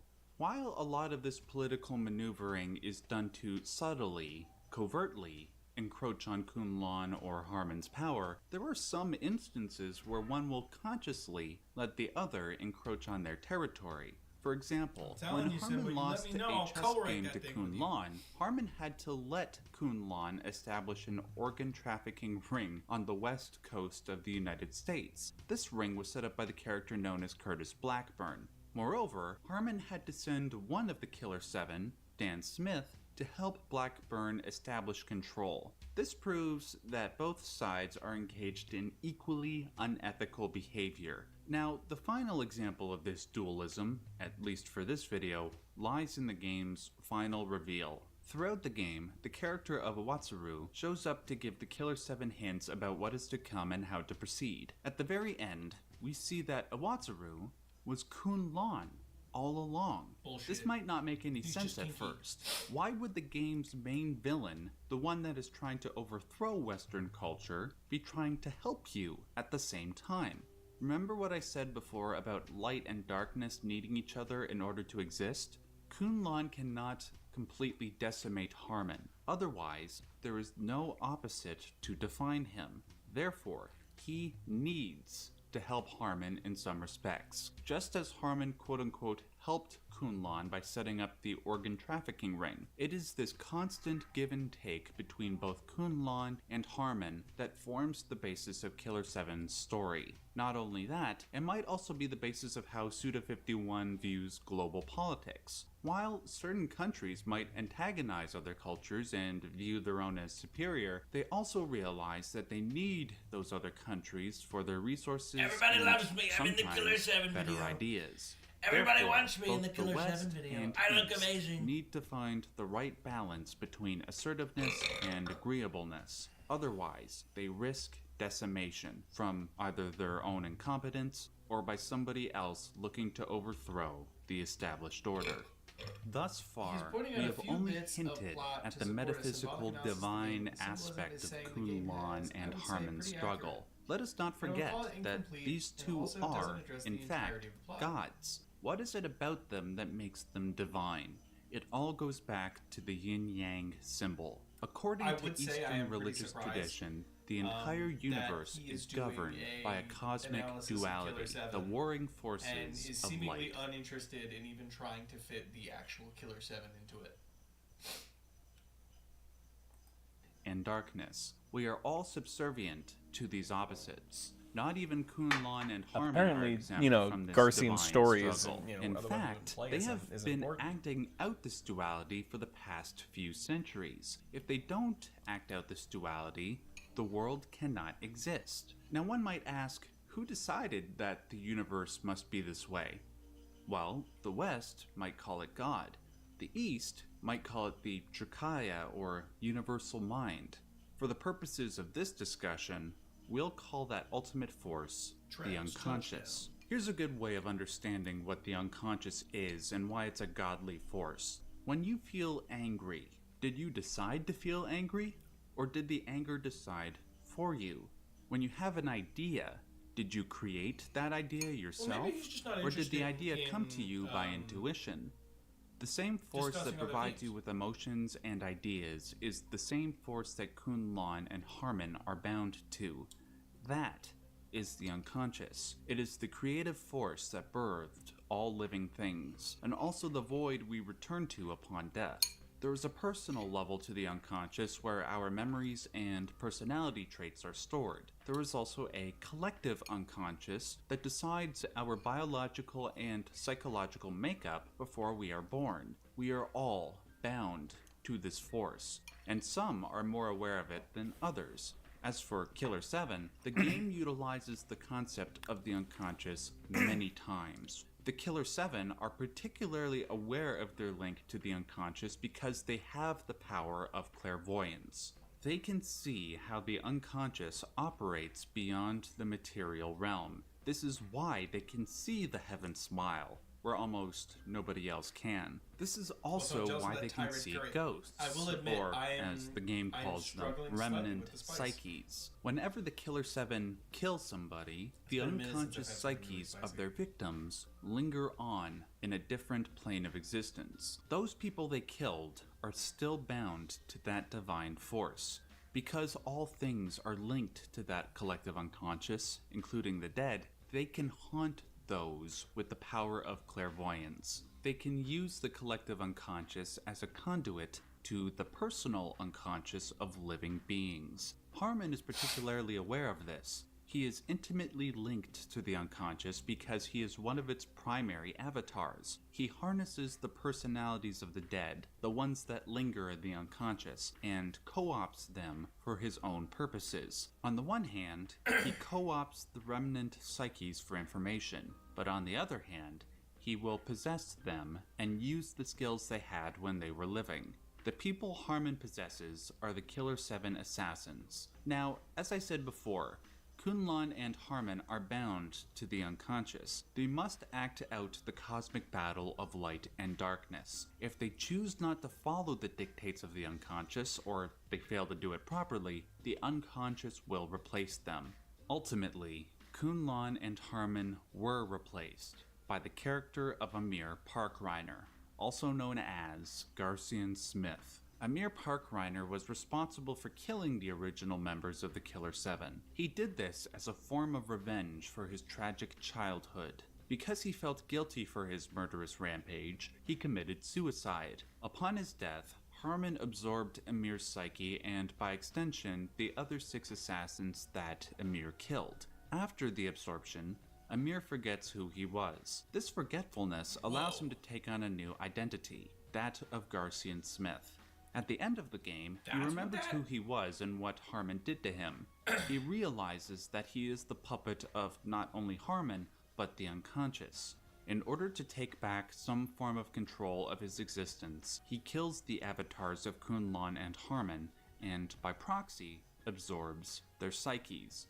This duality is now united inside one being. Amir is now the avatar of the unconscious. To prove this point beyond a shadow of a doubt, let us look at the origin of the name Amir. In Norse mythology, Amir was the forebearer of the frost giants, killed by the god Odin and his 2 brothers. It's not really how you His spell it, body but I'll was let it then happen. used to create the universe. And what is that formless body that created the universe? A pork rind. The unconscious. Oh, I mean, there is so much more to this game that can be analyzed. If I were to try and analyze every aspect of this game in one video, it would be overly long and complicated, more so than this video already is. I hope I was able to present Killer7's complex religious and psychological concepts in a more coherent way. If this video garners enough attention, I will do a follow-up where I explain the various things I had to omit. With all that being said, thank you so much for watching. If you liked this video, please give it a like. That helps me out more than you know. Also, special thanks to Tertius Mung and Crimson Gray for making this video possible. Special If it thanks to weren't for Simba. these What? 2, I would have had a much harder time trying to understand an already complicated game. Please go check out Crimson's awesome music on Bandcamp, SoundCloud, and YouTube.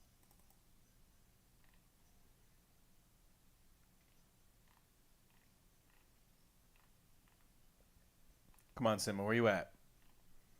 How many comments are there? 300. It had 92k views and it's got 300 comments. That's so sad.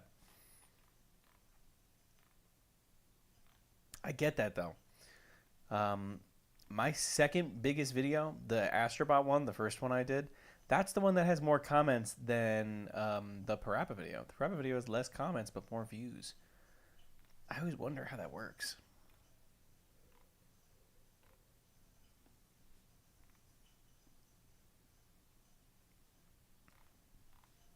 We gonna find you. We gonna find you. And you can run and tell that, run and tell that, run and tell that. Homeboy, home, home, homeboy.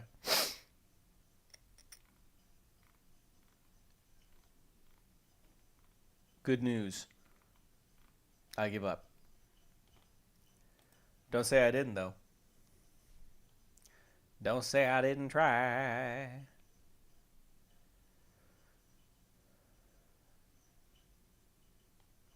That's crazy. I'm not reading that. This video about wild yeast is sponsored by Skillshare. Want to bake? What in blazes is actually going on in here? If you do this, you'll be adding to the sum of human knowledge, and you'll probably make some pretty tasty bread in the process. That doesn't look tasty, a little bread. Managing the Wild Sourdough project at NC State is Lauren Nichols, who says that they were planning this long before the global pandemic of 2020 created a shortage of commercial yeast, leading to a sudden spike of interest in growing wild yeast. Indeed, that's the only reason I'm interested. Can't find this at the store anymore. We're trying to figure out how where you live and what flour you use affects the rise and the aroma of the starter you end up with.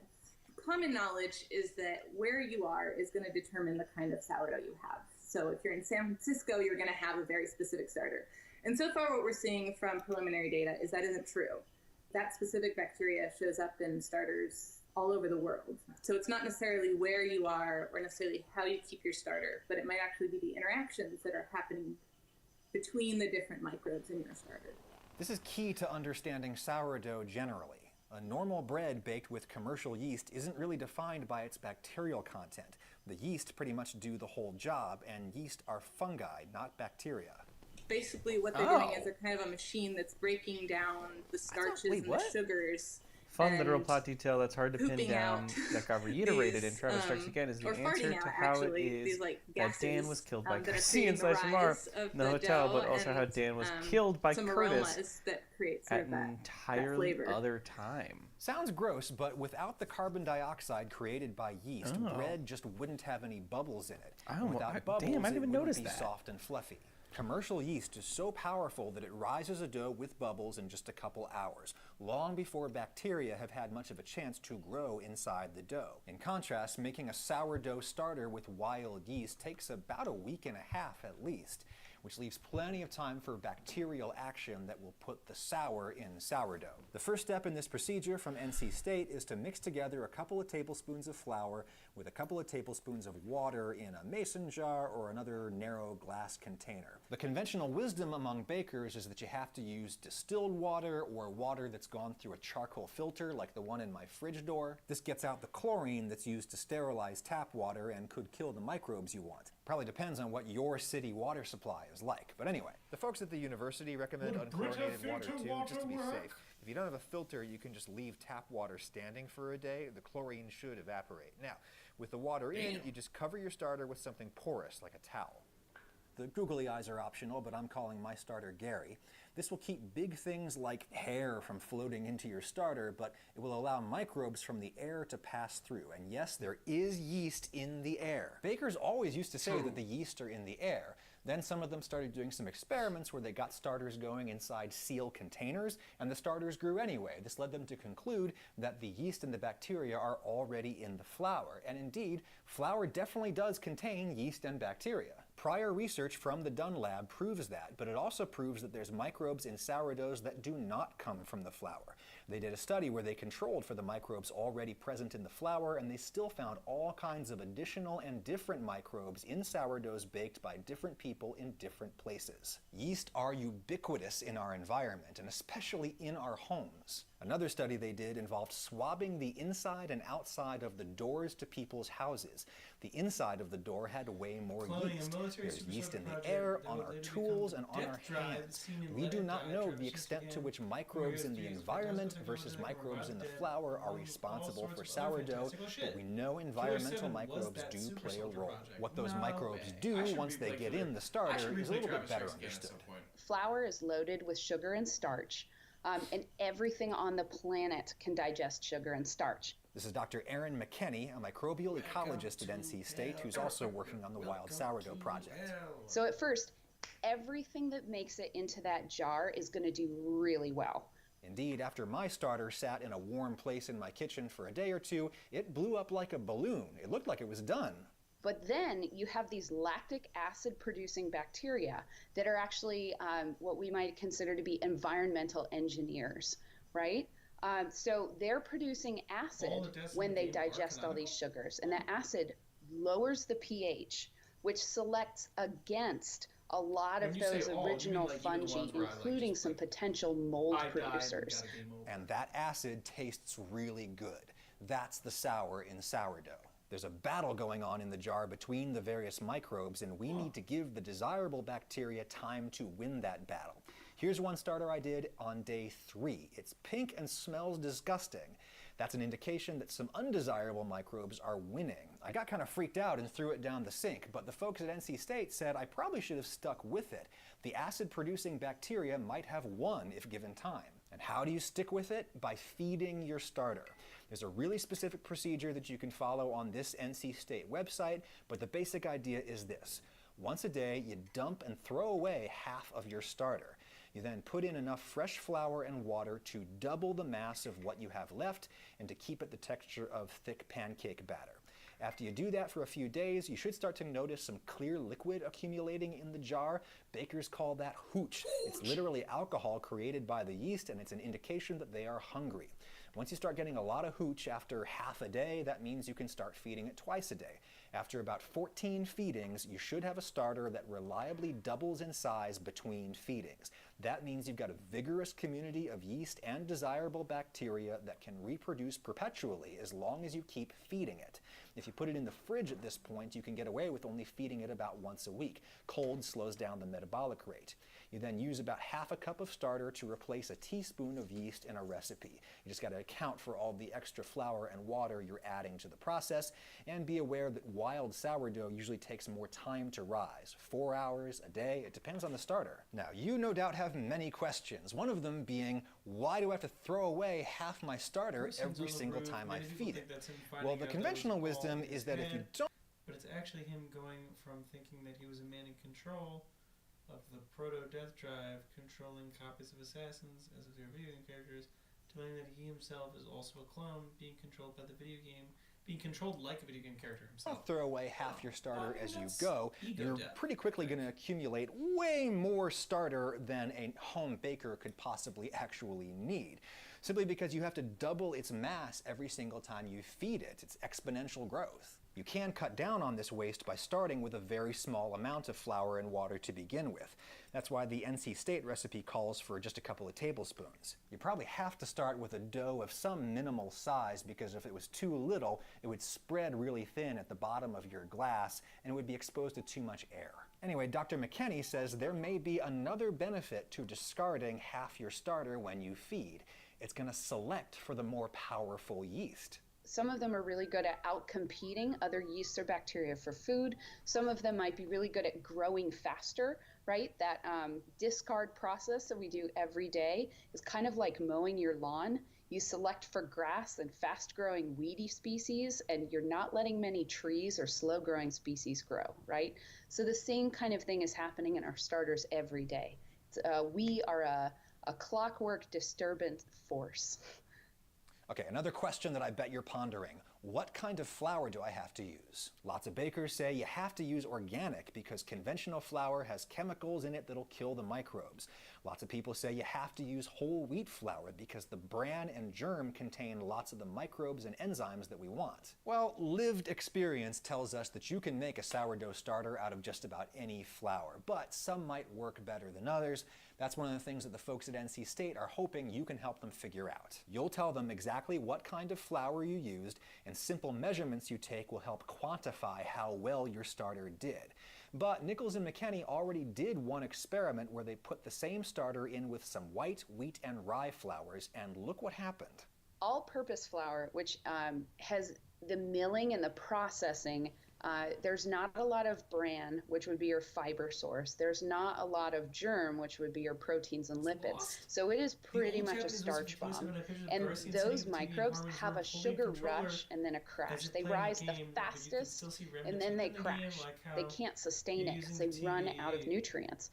But then whole wheat, it's kind of slower, steadier, and then more sustained over time. So it's like your best balanced diet. This is, of course, exactly why whole wheat flour is also better for us humans. The rye has a lot of sugar because there's amylase, that digestive enzyme that breaks down starches into sugars. So you see a rapid rise in the rye flour, but then you see it sustained a bit more because there's still the fiber and the proteins and lipids, right? It's like your long distance, your endurance runner. Okay, last thing I bet you're wondering. You're worried that your starter is going to contain some bacteria or fungus that could make you sick. Well, here's what Nichols says, and I think this is pretty much what nearly any scientist would say in response to that question. Since we're baking bread, you are killing almost everything in it, and so there's no health risk there that we know of. But we don't. I'm not going to make any other claims about sourdough starter itself. Yeah, she's being careful because she doesn't want to get her university sued. I don't want to get sued, but I don't think anybody is going out on a limb when they say that cooking generally kills pathogens in food. People have been baking bread like this for thousands of years. When was the last time you read about a major foodborne illness outbreak coming from sourdough? It is possible that molds could create toxins that wouldn't be destroyed in the oven. So, Dr. McKenney says don't bake with anything fuzzy that's growing in your jar. The parts that are most likely to mold are the dry bits around the edge. You want to try to keep the walls of your container as clean as possible, which I found very hard to do. But then Nichols slapped me over the head and said, just transfer it to a fresh container, you ding-dong. Actually, she was way nicer than that. But anyway, the link to the Wild Sourdough project is down in the description. Follow their recipe, take a few measurements, and send them your data.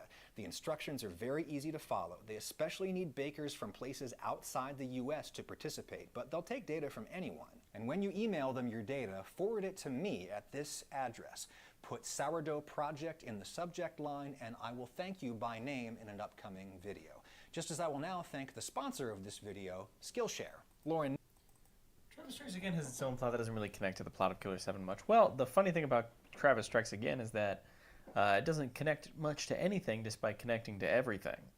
The irony being one of the most lore-heavy Avengers Endgame-esque games in the entire series happens because Travis Touchdown decides to remove himself from society, which is interesting.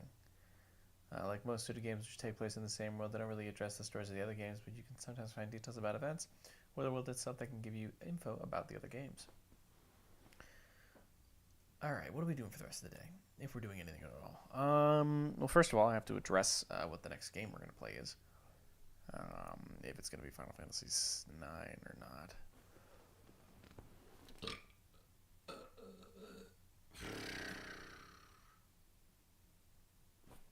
I'm awfully sleepy. I have 4 people. Final Fantasy IX is a long one. Yeah. I don't really want to do 2 really long games. I'd rather do 1 long game than a bunch of short ones. That being said,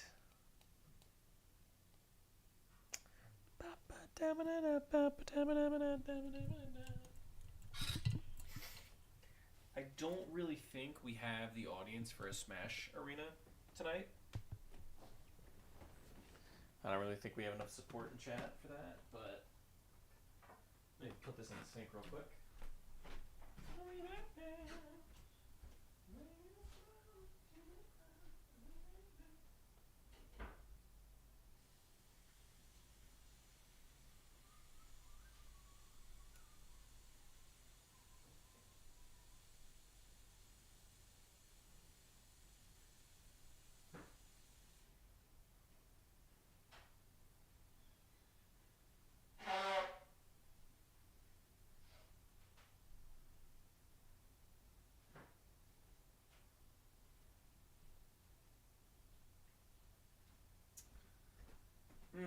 Yes. Yeah, if it's Final Fantasy IX, I'll sell Grandma to the highest bidder.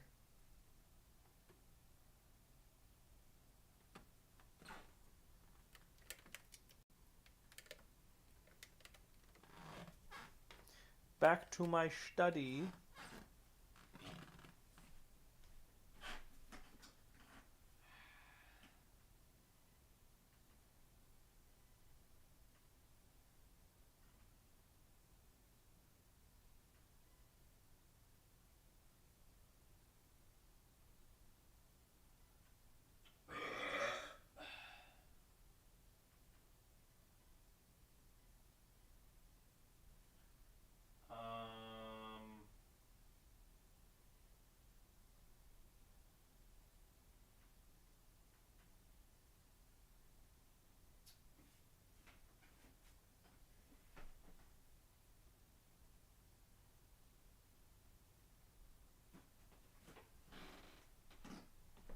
Listen,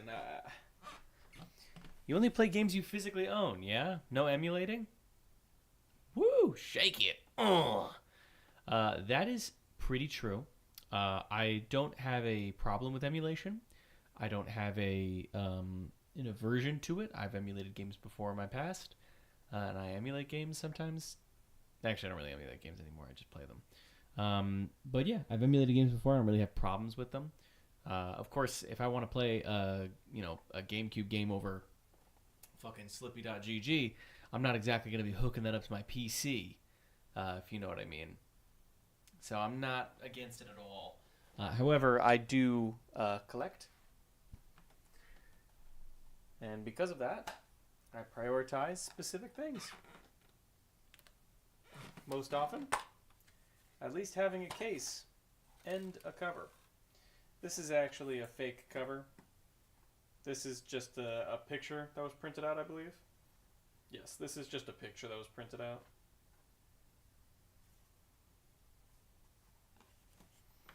Picked it up from a gaming store. I really just wanted a copy of Killer7. I will eventually probably get a replication slip-in, at least. Emulate Quackshot starring Donald Duck. Fact.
There are a lot of games I would recommend, but I know it's hard to just up and buy something someone recommended.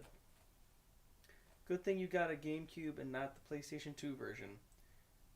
A one-stream game. You know, it's funny you say that, because there is a precedent set where Slaw has sent me 2 video games. He sent me...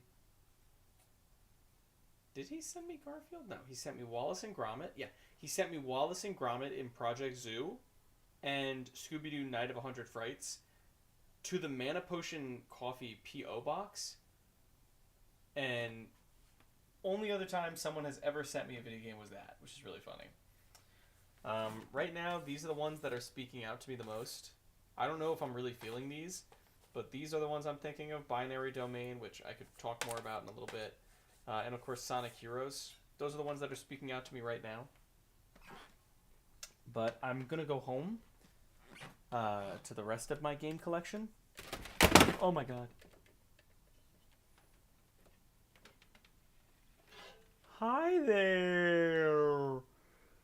I'm not trying to scare you. Hey there.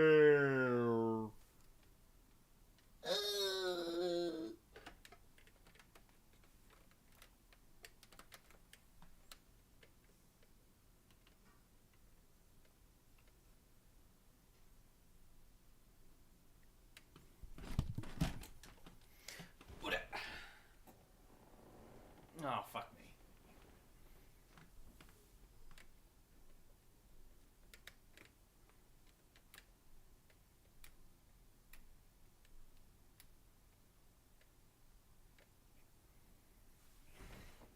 Better.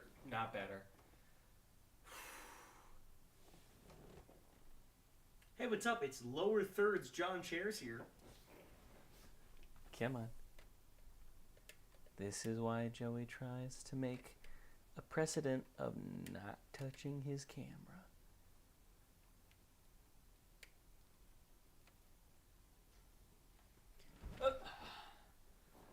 Mazel tov.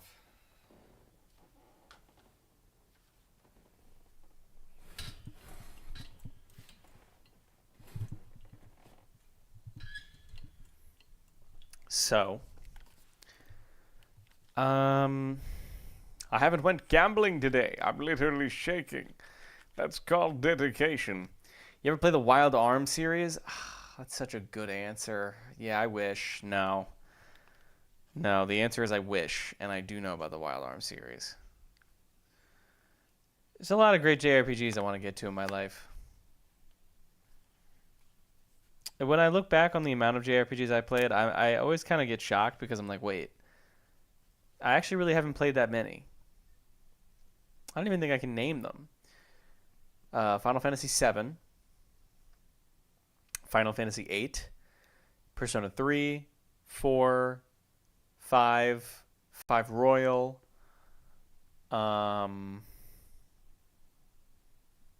those might be all of them. Genuinely, that might be all of them. JRPGs.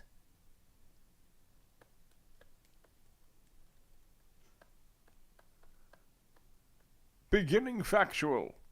Yes. Wouldn't that be the prequel? I'm actually a little disappointed in my own collection of JRPG games that I've played. I haven't played I've played a bunch of JRPGs, but not a single SMT/Persona game. Good.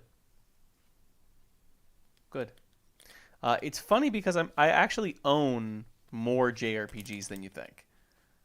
I own a Star Ocean game. I own Phantom Brave. I just bought a game recently that I'll be showing you all on stream soon. I have played Final Fantasy XIV.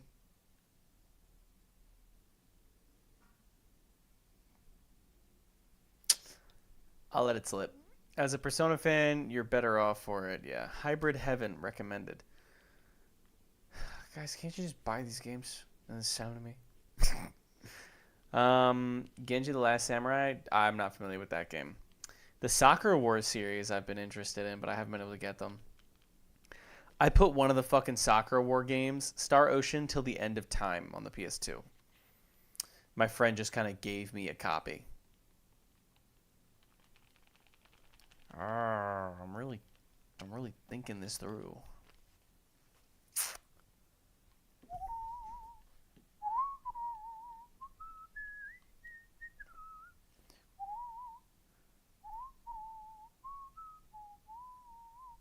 Oh, yeah. I have Final Fantasy X, or I have Final Fantasy X, Final Fantasy IX, Star Ocean Till the End of Time, Final Fantasy IX, Final Fantasy X, or what is it? Final Fantasy X, Final Fantasy IX, Star Ocean Till the End of Time. Yes, best Star Ocean. I also have Phantom Brave, a game I won't say I own yet because it's not in the mail yet. I don't even know if that's a JRPG, actually. I don't even know if really, what's its name is. Technically, I have a pirated Dreamcast copy of, like, Tales or Skies of Arcadia or something. One of those. Nier Automata is not a Japanese RPG. No. Not by a long shot. That's just an action game. That is a... What's the best way to call that? That's like a hybrid shmup. It's not action adventure. Well, it's not an RPG. In the same vein, I don't even call like the Kingdom Hearts series or the Final Fantasy VII remake games. Those are not RPGs to me. Those are not JRPGs to me. When I think of JRPGs, I think of turn-based combat.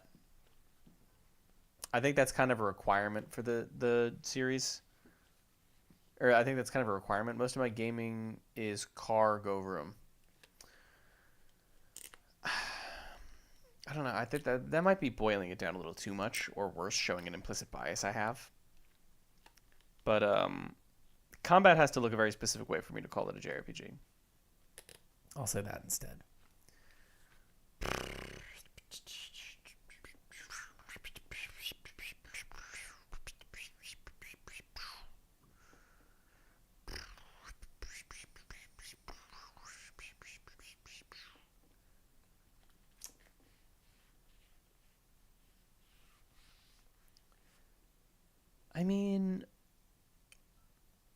Actually, here's an interesting thing I've never thought to do. You go through Game Eye. Oh, Game Eye. Mwah. Mwah. Mwah. I love you, Game Collection. Mwah.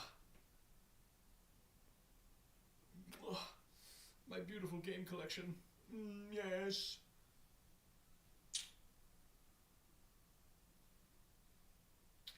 Let's do refine.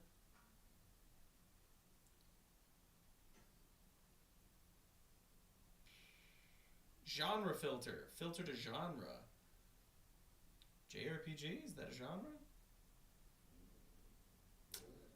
I have an RPG genre, which is pretty close.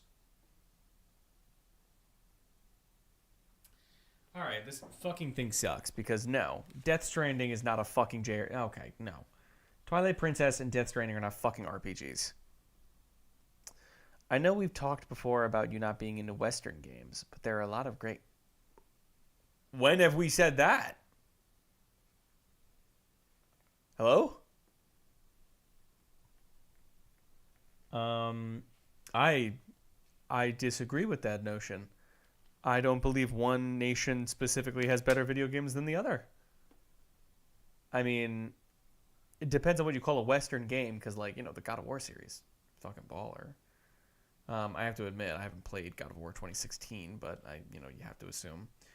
Red Dead Redemption, the entire Grand Theft Auto series, those are Western games, as Western as it gets, I would assume. Thanks to your ass, I'm replaying Red Dead 2. Nice! I get to play it 3 days of the week, like I'm divorced. Let's see, what is the 47 out of the 47 games? Here's the ones that I have that I would qualify as JRPGs in the weird filter that only shows JRPGs, or the filter that shows RPGs but shows me like Pokemon, Death Stranding, and Twilight Princess. Let's see. Here's a good question. Is Fire Emblem Three Houses a JRPG? I would say otherwise. I would say it's a tactics game. Briefly, a few streams ago, you were talking about the kind of stuff you're into, and you said you tend to prefer anime-style stuff, which is how I got that impression. I don't think I said that like that. So here's something to know about me. I have bad memory. Some say it's why I stream, so that there's a record that I can go back to for the day I get John Chermentia. But I would say if I did say that, maybe I can qualify. Maybe I can say that later.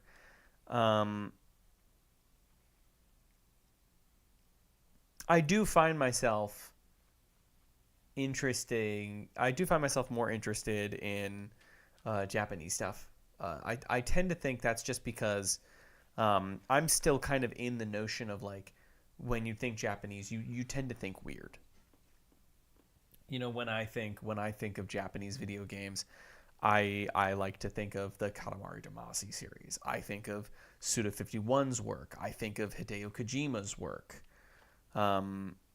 You could even extend that to Yoshiaki Koizumi's work in in his influence in Odyssey, and I guess you could even say like Donkey Kong Bonanza. Shigeru Miyamoto. I think I just in my head I have a lot of the tales of like the great Japanese devs. Recently, I've been liking some games out of Poland.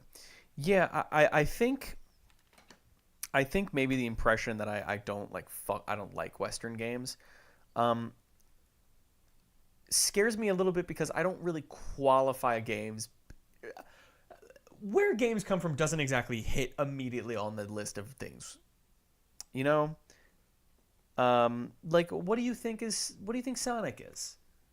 Because when I think of Sonic, he kind of is American to me. But no, that is technically it's Sega. Sega, you should think Japan. But Sega's a lot more global than that. And I would argue the Sonic series is just as, if not more Western than it is Eastern. But if you have any good examples of what you think are like Western games, I would be interested to know. Let's see.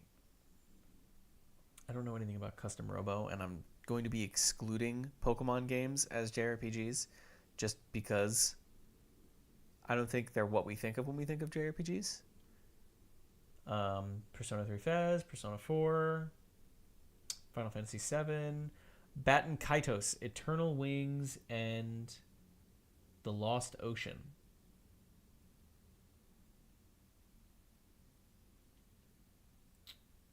Dragon Quest 11, Super Mario RPG. Squaresoft developed. That is a JRPG. Paper Mario: The Thousand Year Door. I'm not counting that. I played Batten Kaitos on my own stream a few years ago. Nice. Let's see. Metaphor ReFantazio. That's JRPG through and through. Final Fantasy 9. Persona 5 Royal. Like a Dragon Infinite Wealth. That is a JRPG. Sonic is 100% Japanese. No. No, he's not. Yeah, I'm loving Red Dead 2. Dragon Quest 8, Journey of the Cursed King, I think it is.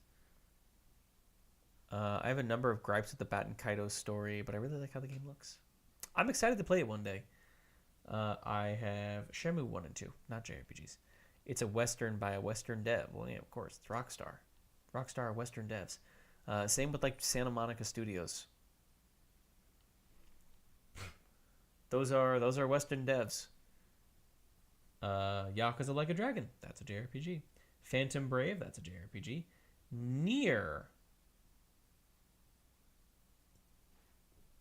I'm gonna file that under maybe. Not Nier Automata, Nier. The fucking 2010 PS3 game. Nier. Which I actually do have with me right now. I've been thinking about playing.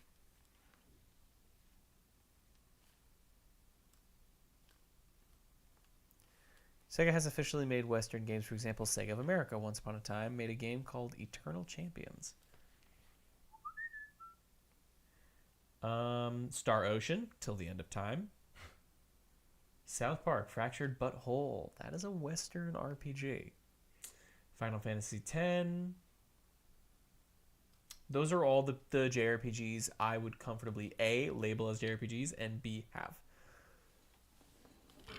Out of that list, the ones that I have not played: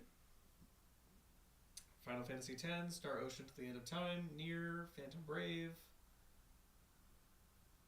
Dragon Quest VIII, Metaphor ReFantazio, Batten Kaitos Eternal Wings, and the Lost Ocean, Dragon Quest XI.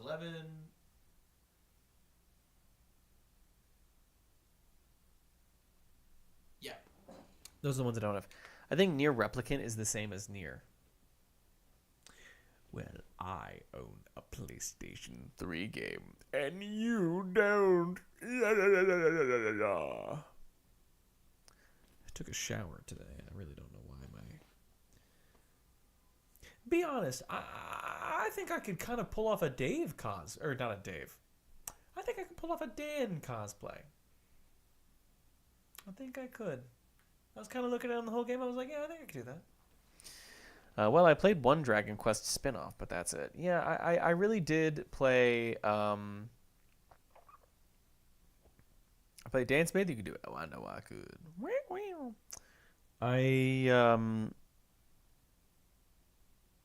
I played him in Smash Bros.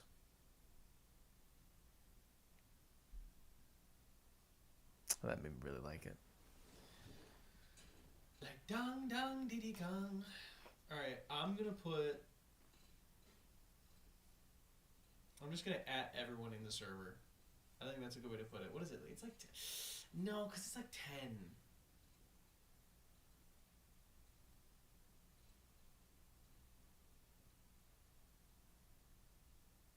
Yeah, you know what? That doesn't even count. Mario and Luigi. Mario and Luigi, Bowser's Inside Story, Partisan Time. JRPGs, question mark.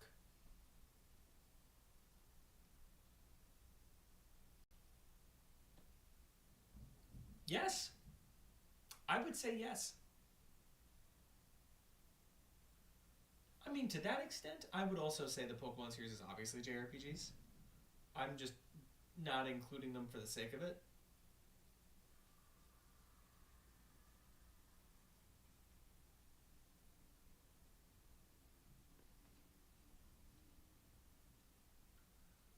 I would also say is to put Mario 1000 Year Door. Yeah, because it's not necessarily that.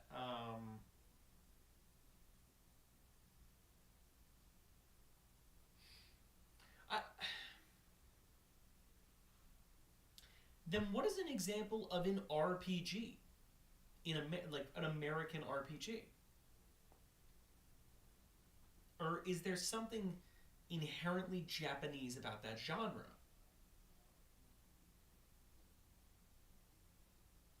You know, Baldur's Gate? It's a good example. When I think of the ultimate, I was going to say, when I think of the Western RPG, I think more of like Fallout and Skyrim and like Fable before I think of like a turn-based combat game. Maybe one day we will play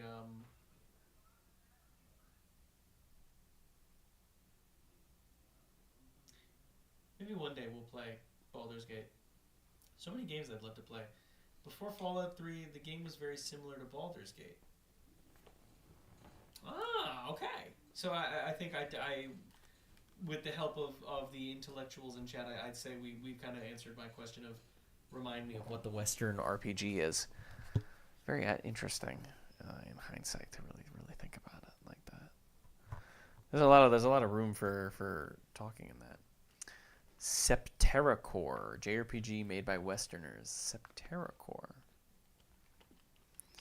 You know, I almost worry about continuing this conversation because it's just going to make me want to play more JRPGs. And the problem with wanting to play more JRPGs is I am a 22-year-old in probably the most busiest phase of my life.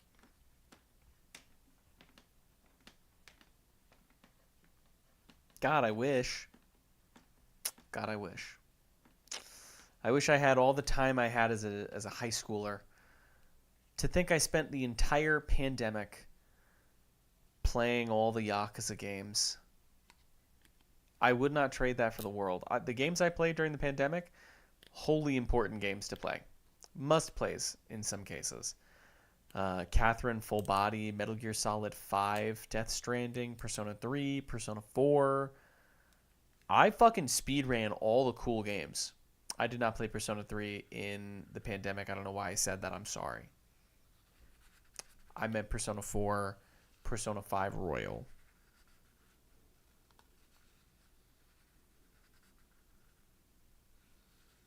Oh. You want to know something fucked up?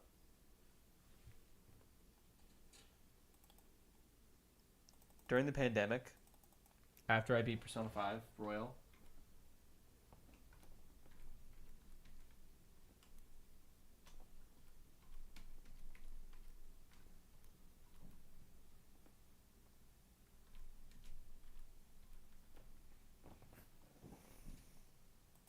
so fucked.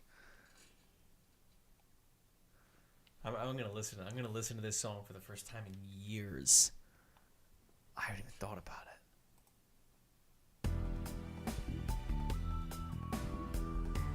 So weird.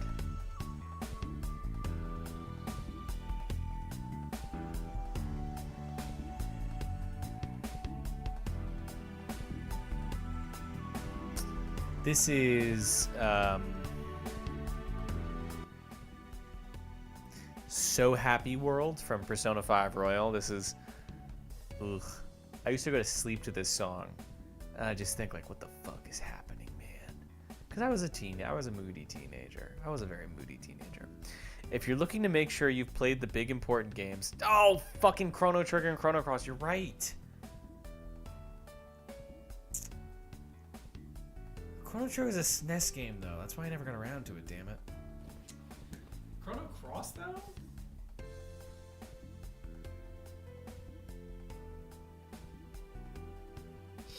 Can we just compile a list of like all these games so I can put them on my throne later?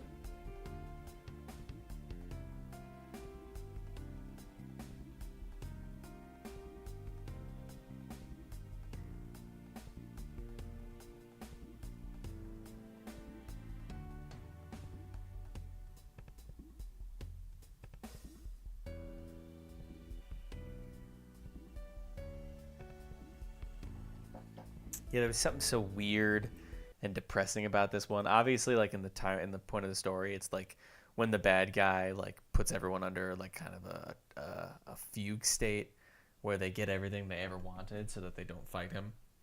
And Joker's the only one that like feels out of place in it. It's very interesting.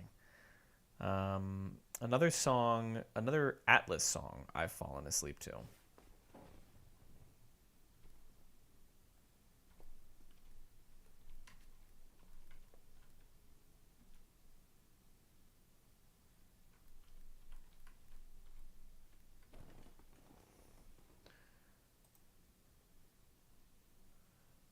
Also, Spratch Brooks from Catherine.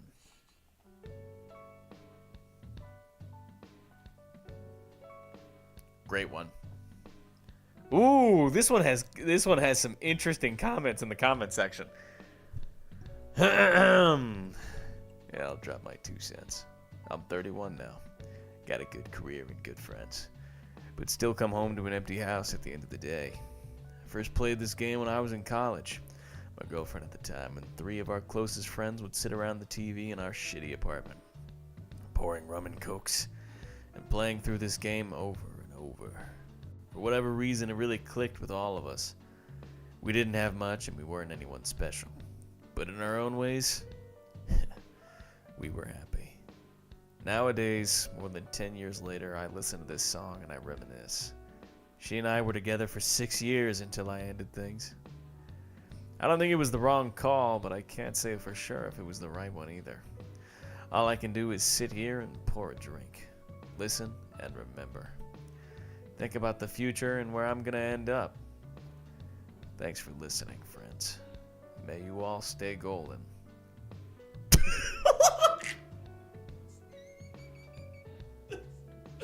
Yeah, man. Alright, man. That's awesome as fuck. Who's out here aura farming in the fucking also Spratch Brooks cut and loop fucking YouTube video, bro? Has this guy uploaded? Ah, but he's got a cool fucking guitar profile picture.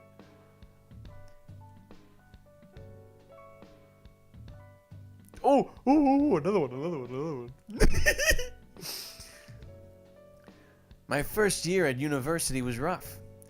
I was a gifted kid in school who breezed through everything, barely studying and graduated nearly at the top of my class. I think I had the second highest grades in my year. Near the top, but not at that. Near the top, but not at it, is the point. So I never really learned to study.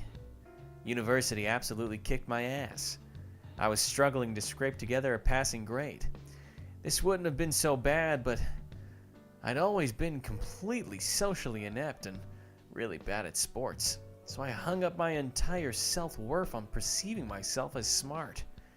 And with that swept out from under me, I felt completely worthless, like I didn't have anything to add to the world. I wasn't able to find friends for most of my first year. I was studying abroad. I felt small, worthless, and lonely. There's so much more. I eventually developed a ritual where on weekends I'd go to the coffee shop on campus, get a big cup, and sit at the small table in the corner facing the wall, with this song playing in my headphones loud enough to drown everything else out, and just enjoy the moment. Blissfully able to escape for a moment and not think about the situation I was in. Just lost in good vibes and, frankly, excellent coffee. They were my only moments where I felt really at ease for large chunks of that year. This song meant a lot to me. I think it might be the same video I used on my phone back then too. I'm writing this at the start of 2024, which in November will mark the 10th anniversary of the first year of university. By that end of the year, I made excellent friends. Turns out the people I shared dorm house with were almost all fantastic. By the start of the second year, I figured out how to find worth in myself without feeling like I'm the smartest person in the room. And by the end of my second year, I even managed to do okay at university. I'm working my job I'm happy with. Still in close contact with those friends, financially stable, and I'm just generally pretty happy with where I am in my life. My struggles back then seemed pretty silly and childish in retrospect. They were largely results of immaturity, but the oasis, those moments at the coffee shop provided still feel meaningful and significant in a weird way. I don't know. I'm a few glasses of wine in and want to ramble in a way that feels appropriate for what this song is.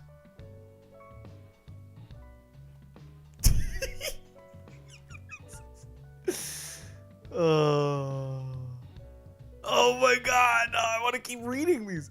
This is such a fun experience. You know what we should do? You know what a great, oh my god, you know what a great idea for a YouTube video would be? You know what a great idea for a YouTube video would be? Tell us in the comment section where you go through YouTube comment sections like this and just find the people that left their fucking life stories in the comment section. That'd be pretty dope.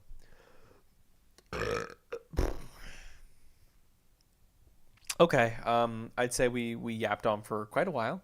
We finished Killer7, so please look forward to if I stream tomorrow. I will be trying to stream tomorrow, but I'm going to ask that you be very understanding of the situation I may find myself in. Considering I will probably be streaming some bullshit.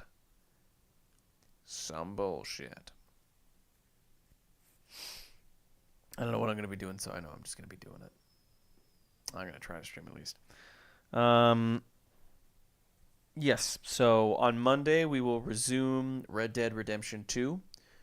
We will play that for possibly Sunday, Monday, Tuesday, or more likely Monday, Tuesday, Wednesday. And with all of that said, I will be seeing you later. I will be seeing you naked. And I will be seeing you in hell.